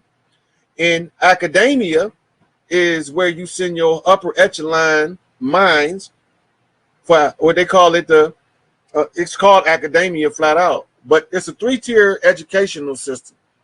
It's to separate the brightest children, extract them from the masses, those whose brains they can't slow down, and fit into the realm of what you call normal, average, mediocre, in the middle, C child. Your A, B, C, D, E, or your 1 through 5 grading methods are bullshit. All that is a measuring tool for money. It don't have nothing to do with what your child learned. It don't have anything to do with whether your child learned or not. I was a functional illiterate with a 3.75 GPA. I was a functional illiterate. And I got kicked out in the 10th grade as a functional illiterate. How the fuck that I can't read and I can maintain a 3.75 is beyond fucking me. I had to teach myself how to read correctly. I had to learn the dictionary. I had to raise myself from idiot to genius on my fucking own. I mean, it wasn't no easy job, and I did have a lot of help. But the fact of the matter is I had to find my own determination to not accept the bullshit. I had to find my own drive to overcome the oppressor.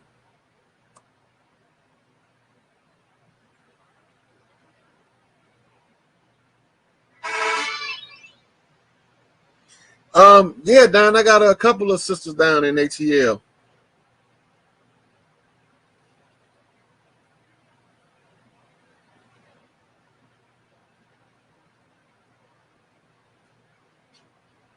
Hey, Portia, ain't no topic. We freestyling today, sweetie. If you got any questions, just throw that shit out there. If it's stick, I'm going to answer it.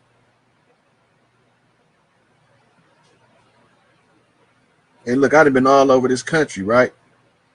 And I done seen all kind of females from all walks of life. And believe it or not, I was shocked to find the most loyal females grow up in gang culture. That blew my wig back because it's so outside.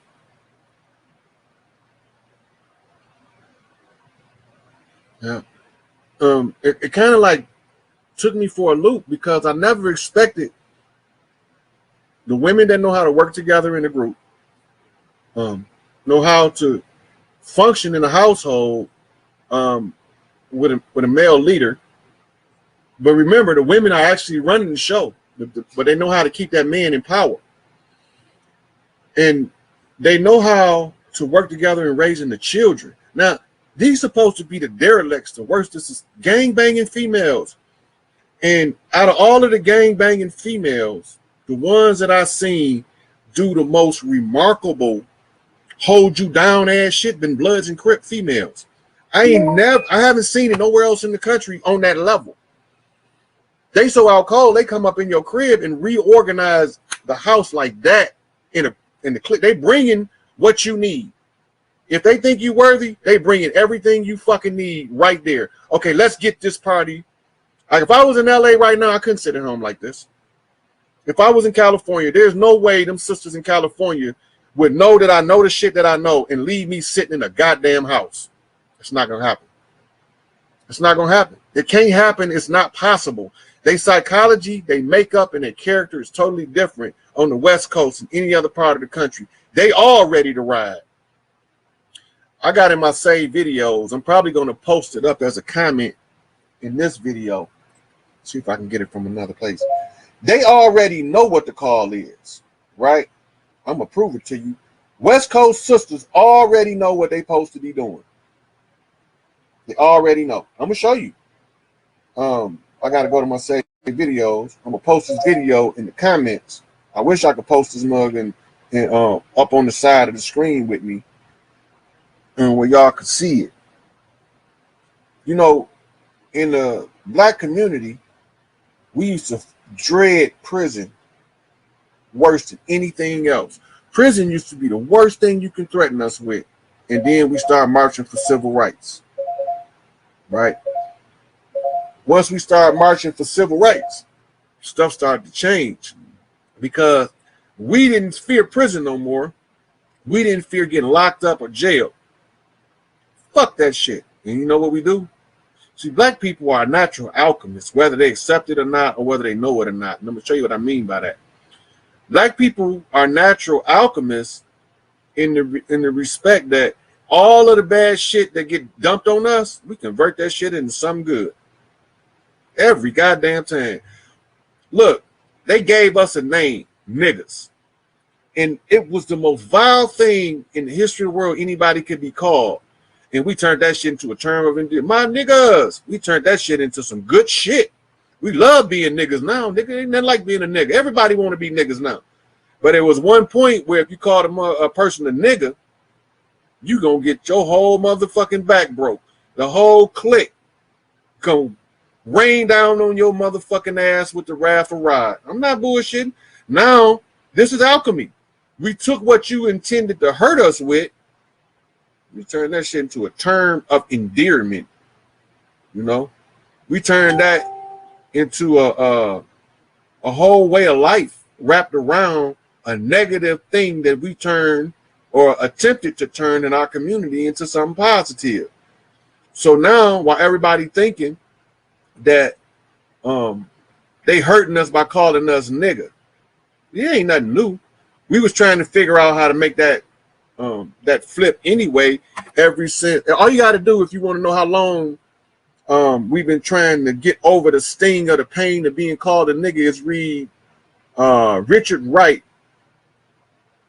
Black Boy, I think it's called, and he got a part in there where he's talking about how the brothers be hanging on the corner when ain't nobody else around. They try to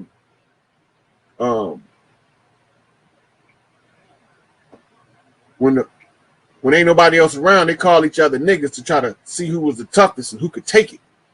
Call me a nigga, I can take that shit. Master don't run shit here.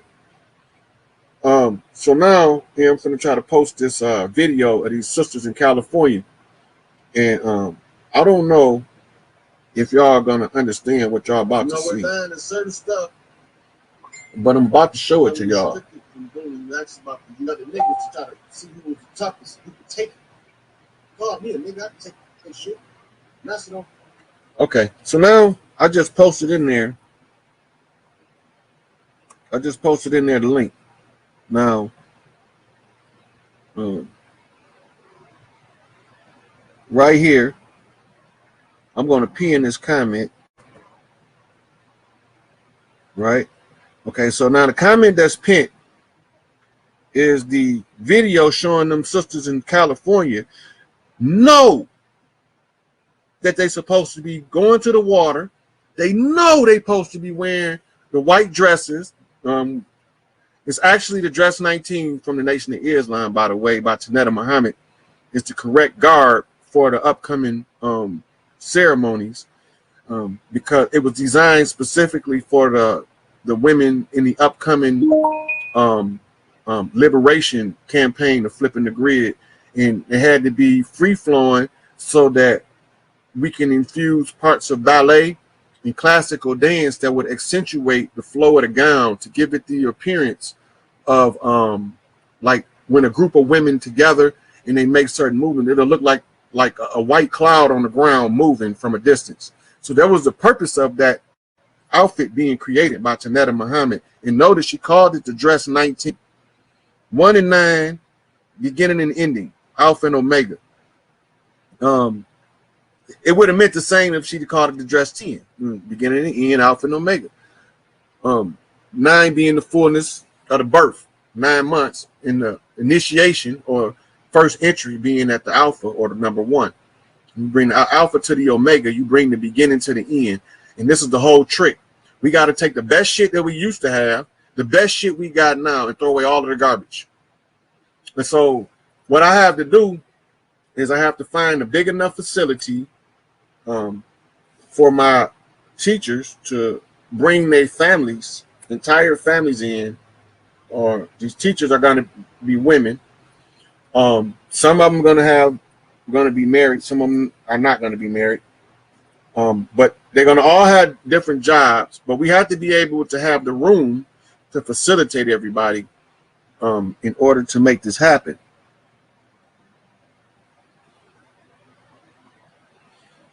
Yeah, man, look, that video, if y'all get to watch it, that I got pinned on here, that video show you all these sisters, they have this drive. They don't know what it is. They know it's there. They feel it. You can look and you see they all confused. They don't know what they supposed to be doing, right? But they know they supposed to be doing something at that water. Well, they made 2 mistakes. From the standpoint of what they're doing, the first mistake is they're supposed to be in fresh water.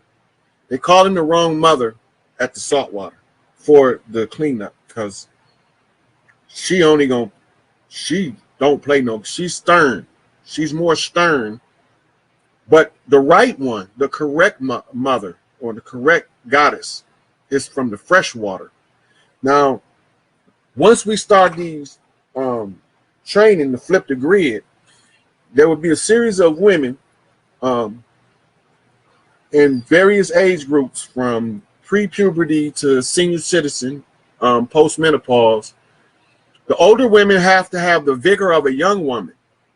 And that's another video I got that'll show you what I'm talking about. So I'll be saving videos that can illustrate the correct formula so that you can see what I'm talking about. Now, the older women are like the guides. The whole thing is to tie the wisdom to and experience of the elders to the vigor and bravado of the youth. When you're 20, you'll do some shit at 20 that there's no way you're gonna do when you're 50. Ain't no, you don't have the courage to try no shit like that when you're 50. The same stuff you do when you're 20, you're not gonna do when you're 50. You learn so much stuff now, you already know that the consequences outweigh the benefits to such a degree that I'm not going to even put myself in that path. And so when we build the structure, we actually supposed to be building a building. The building is supposed to be shaped like a big ass donut. And in the middle of the building, all of the children comes out, and you cover it up with plexiglass with air ventilation around the top so that the rain can drain to the outside as opposed to the inside. And then you can still have an open air in the middle. And then all of the children is supposed to go to in the morning, because some people are going to go out to jobs in the street while some people stay in the community and work with children and work with the women. Now in there you got your education, your doula center, your rites of passage. All these things is taking place at the same time, but you also have the formation of the pyramid structure of your family, with the head of the household at the top, which is always a pair, and it trickles down according to the needs of the community. And this is the purpose of this pyramid symbol, is showing you structure. It's all it means: structure, organized, order, and structure. If it's disorganized, you can't have a pyramid, square, or a circle. It's going to all fall apart. If it's not, it's chaos. And so if you want to take the order out of the chaos, this is the structure.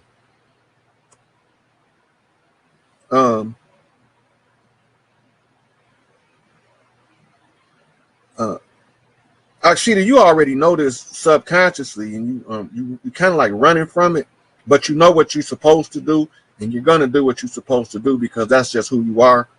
And a lot of people are going to be taken aback because you don't kiss their ass, but you can send them to me so I can cuss them out and tell them to kiss mine in your stead. Yeah. Anyway, so you already know. It's in your voice when you speak. And that's why I told you that the sisters need to hear you speak. The same with Eli. She good. She out of Chicago, and I post some of her videos too. And the Fairy Thug Mother, that's my baby. She out cold with the knowledge.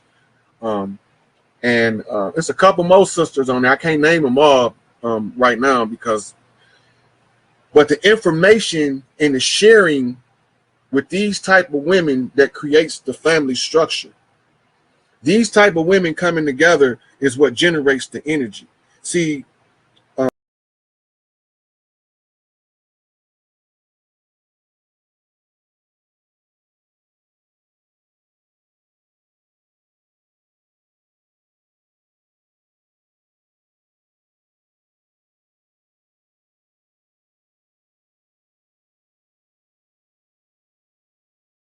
Freelad Hoover cyber parade and giving her the opportunity to come and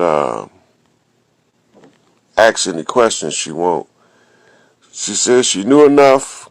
She was quoting the shit out of me in her video, but she think that for some reason I'm on some bullshit, some making some shit. Whatever the fuck she think. Then I had several people message me and ask me if Larry, this is the funniest shit to me, if Larry worked for them people. I said, that don't make much sense to me because who would be willing to work for them people being locked up for 50 fucking years? Cause shit ain't even reality. But the COINTELPRO, which I'm not going to play none of their videos today because I'm not going to let them delete this one. But let me get done with these invites and we'll get into this subject matter.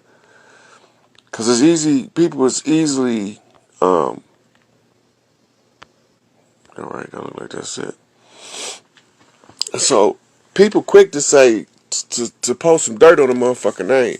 Don't know shit about them, never met them, but they'll throw some dirt on their name. Right? They be talking all that old, I'm holy rollers, spiritual woke shit.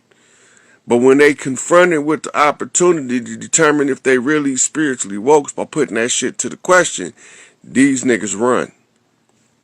Right? So since they like to put slander on people's name, you need to understand the strategy of what they call hang them in effigy. An effigy is the image of a person. So when they say hang them in effigy, you don't necessarily have to kill the person to destroy him. You destroy their character. You destroy. You talk about them about shit you don't even know. Accuse them of making alliances. Jay-Z is the Illuminati and all that old kind of shit. Ain't now one of y'all seen Jay-Z go to one motherfucking Illuminati meeting.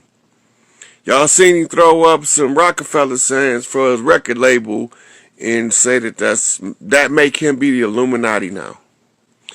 That's the most dumbest shit I ever heard in my life, but I entertain it because it's entertaining, but it don't have no truth value to it with me. It's more of entertainment, right? Like I like to watch The View. I like to watch Carson and Daily Show. I like to watch motherfucking Fox. I like to watch wrestling.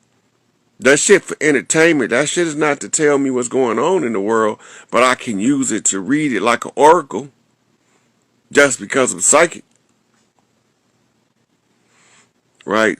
So, well, seeing him forehead to forehead with Marina Abramovich don't make him Illuminati. It can make him an ignorant ass nigga that don't know who the fuck she is. Right?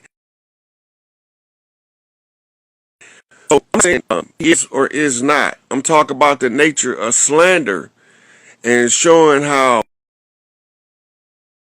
we have evidence to come to a conclusion based off of interaction with a person. Somebody can be good as hell to you and be the devil to another motherfucker. So now all of a sudden, do that make you the devil because the person that's good to you was the devil to other people? Not necessarily, right? So this is how you end up with the bad guys winning over the good guys, right? The bad guys win over the good guys because don't nobody care if Bill Clinton fucking little girls on Epstein Island on video. They more concerned about is Will Smith in the Illuminati? Is he into the adrenochrome drinking? I wouldn't give a fuck which one of them motherfuckers. Whoever did the dirt need to pay for the dirt. But if you watch how the human species move, the lowest form of energy exchange is called gossip. When a motherfucker don't know what's going on or they don't understand something, they gossip. They make shit up and they spew inflammatory rhetoric on top of something they know nothing about. But then when they find out they was wrong, now they dumbasses be sitting there looking stupid. Right?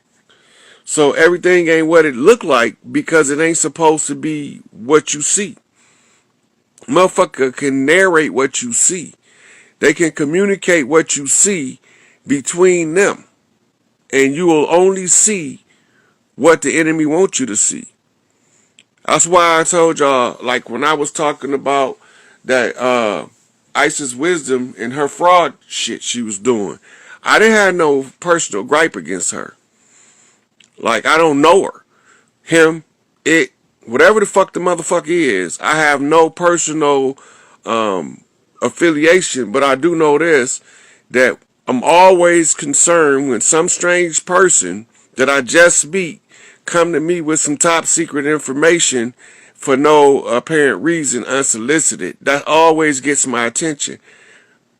Who the fuck am I to make me so important that you got to give me this G14 classified top secret information?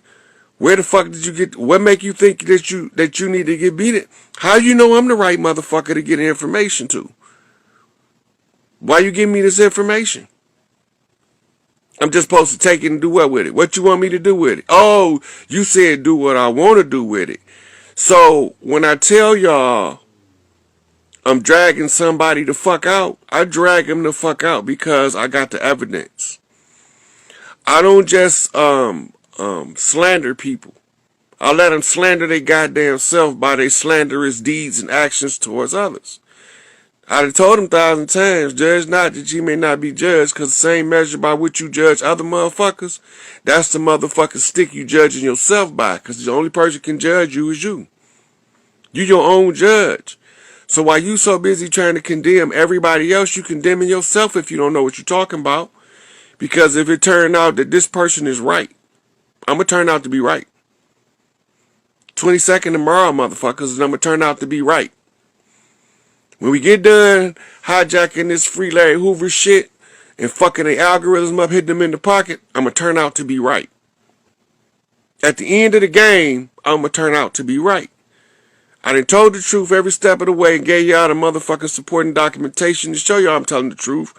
And then I'm going to turn out to be y'all who was behind this dirty ass shit and what we had to do to overcome the obstacle. I'm going to be fucking right. I don't give a fuck about who don't believe me. I didn't come in this shit for beliefs. I came in to give y'all what I knew from our culture, how we determine who our leaders is in our regular culture without no motherfuckers settling on our territory as colonizers. Right? So when I turn out to be right, all them motherfuckers that was telling them lies and it sent their little cronies that they got deceived 100%. To antagonize motherfuckers on my page. Go to the back door and accuse motherfuckers that they know nothing about. Right? They must not understand how I rock in order to even think that I will have a motherfucking infiltrator sitting next to me and not know it. I could smell the motherfuckers. I know the motherfuckers that don't mean me no good, the same as I know the motherfuckers that mean me all the good in the world. And I know how to separate myself between the two. Right? I'm skilled at this shit. I know all of the strategies of the enemy. From the motherfucking Asians to the Russians to the motherfucking Italians to the Greeks. I know everybody military strategies. I've been studying these motherfuckers for years. And they keep doing the same dumbass shit. And we keep falling for the same dumbass shit. And I keep laughing because we keep falling for the same dumbass shit. It's a repeatable cycle. Find the motherfuckers who's supposed to be at the top, disgrace them to the people so that the people never demand that they answer for their condition. Because if you make them answer for their condition, then the frauds got to get out of their fraudulent position in order to let the rightful motherfuckers speak for what's going on.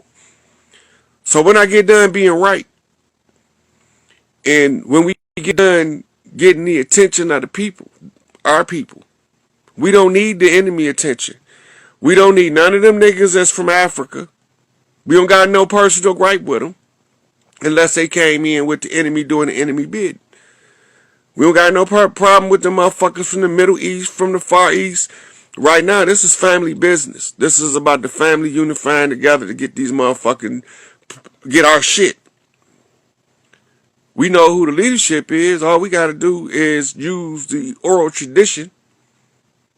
Right? So we're going to fuck their algorithms up to let them know that we putting it in the public domain. Right? So you slander somebody. This is a COINTELPRO prime motherfucking tool of operation. The slander lays the foundation for them to do the dirt to the righteous with uncontested by the masses. Larry ain't our savior. We his. We got to get Larry. Why we got to get Larry? Because Larry represents each and every one of us. He represents Angel Bay. He represents Big Tookie. He represents Asada Shakur. That's why. He represents you. He represents me. The fact that we can focus our attention on one motherfucking leadership on the land from us that we know is ours. Right? And we know it's ours because of the way that the government treat him. They ain't treating theirs like that. They treat ours like that. Ain't got no they create a motherfucking criminal enterprise in order to put them in and then accuse them of it. But we so busy following what they say is the news, the mainstream, that we just go along to get along bootlicking ass niggas. You know? So long as they know that all they got to do is put on the news that you's a criminal and you already convicted, then they just put that shit on the news and be done with your dumb ass. And this is why nobody won't step up in our community to do nothing to help none of us. When a motherfucker get on top, he don't want to come back and help a bunch of rotten ass motherfuckers that pulled and tugged on him like crabs in a bucket all the way to the top. That's not the way this shit go. So I got the knocks from Malachi for the Nuwabians. So if y'all know any Nuwabians, make sure y'all tag them in this video, because Malachi say when he get back, he finna set the record straight among those who did the dirt in the community, because those were the actual infiltrators in the Nuwabian nation. He knew who they was the whole time they was there, but he had to leave them there in order for us to get to the point where we can see how they work. So when he gonna send y'all a message through the young elder. For y'all who know who young elder is, he gonna send the family message. You probably won't get the message, because that's who the message is gonna come through from Malachi. So I don't know if it's going to be for the public or just for the family that's close over there where he at, but he going to get Young Elder a message to give him. I don't know Young Elder, never met him. I heard him a couple times on YouTube, but that's what the message is for the Nuwabians, right? Yep, the Young Elder on YouTube. Malachi sending Nuwabians a message through Young Elder, right? And I don't know if it's going to be a public message or a private family message. But Young Elder going to have a message for the Nuwabians, and it's going to be fresh. So tomorrow, we're going to get into the cyber parade. In the hashtag Free Larry Hoover. It's going to be more than one hashtag opportunity on the Free Larry Hoover thing. Look for the one with the most posts under it and use that one. But use all of them if you have to. It don't even matter. Because they say Free Larry Hoover. Right. So we all standing on this shit. This ain't for the motherfuckers who came on slave ships, who don't feel like that they got no stake in what's going on over here. We just ask that they respectfully stay out the way so they don't get stepped on in the process of the come up. Because we don't want no innocent motherfuckers. It's the worst thing you could do is make the innocent pay for the dirty guilty. Right? So you can start now if you want to, sweetie. We can start whenever y'all get ready, but we just don't stop. Every time you do a post tomorrow, hashtag Free Larry Hoover till we bust the algorithm, hit them some bitches right in their pockets because they don't like nobody fucking with their money. And Larry Hoover is not tied to any fundraisers, right? Yep. I've been getting the word that it's on the TikTok. I don't know what Twitter doing with it yet, but we just got to go whatever motherfucking social media you get on, spread the word. Because we going to hijack their motherfucking social media. We only trying to get the message to us. Because we don't care about nobody that's sitting up in the tent on our property. Right? So we cleaning house. So we don't care about them. We only care about us. We care about how many of us is paying attention. How many of us we can get the attention of. Because it's our shit.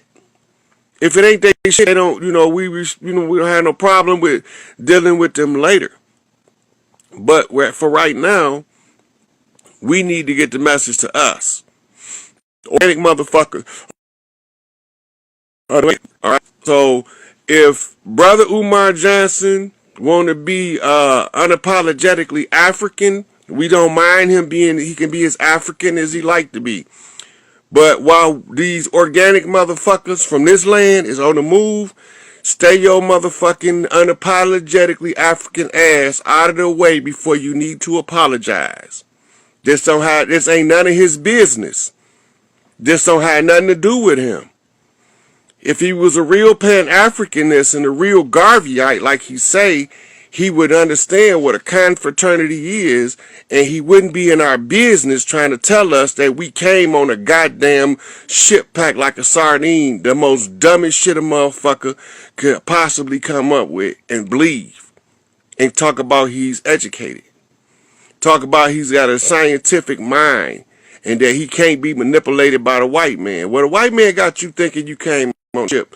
You can continue to believe whatever you want to believe, just stay the fuck out the way of the organic people of the land. That's all we asking. We don't care how many of you niggas want to be unapologetically African and Afrocentric, right? We don't have no problem with none of that shit, because we was already doing business, trade, and intermarrying across the water before we both got sacked on both sides of the water, if y'all not paying attention, right? But this ain't got nothing to do with that. Right now, this got something to do with the organic people of the land, Big Mama boys, cleaning Big Mama house up, and letting the rest of us know what's going on across the land. We finna hit these motherfuckers in their pockets, because we gonna make them motherfuckers scream. Right? So, just let it be known. Right? We don't care if you unapologetically African or if Afrocentric, I'm a Pan-Africanist, Garveyite too, but I ain't from Africa. Right? Because the Africans all told me, all of the Pan-Africans of knowledge, of learning, told me we was already here. Y'all already at home. What the fuck is you talking about? Right? Go back and read the indigenous books, they'll tell you. So they came up with all these color codes, skin colors, paper bag clubs, right? They separated us by skin color, the light ones versus the dark ones, and the Willie Lynchism, all that bullshit. And y'all niggas is still falling for it. I don't got nothing to do with none of that shit. It got nothing to do with me. The only thing got something to do with me is Big Mama told me to tell y'all who the chiefs of the land is and let y'all call them motherfuckers to the forefront. Because when y'all call them to the forefront, they got to tell you what the fuck is going on the land, who responsible for the dirt being done, and what we gonna do to clean this shit up. That's all I care about. I don't care if your ass came from Mars, Nibiru, Pluto. I don't care if you Ashtar Command, Pleiadian, Arcturian. I don't care if you a Wookiee. I don't give a fuck if you Jabba the Hutt. It doesn't matter to me. As long as you don't stop us from doing Big Mama job, what she sent us to do, I wouldn't give a fuck. Just stay out the way. It's all over. Ain't nobody gonna be left behind. Cause she saying no guys and no little U's. You don't treat people the way they treat you. Cause if you treat people the way they treat you, you're gonna be a tyrant. Goddamn right we ain't black. Right? Black don't have nothing to do with skin tone. Right? They called us blacks because they attacked us. It's a chess term. And they called themselves white because they was the attacker. Right? And we thinking it means skin color. You know, I done seen some dark motherfuckers. My boy Taz told me on Taz TV, he said, man, show me a black motherfucker. I found purple motherfuckers, navy blue motherfuckers, hot chocolate motherfuckers. I never found a true black motherfucker. Even when they dark as hell, they got some kind of tint that let you know they ain't black. Some of them got blue tint, some of them got green tint, some of the motherfuckers got purple tint,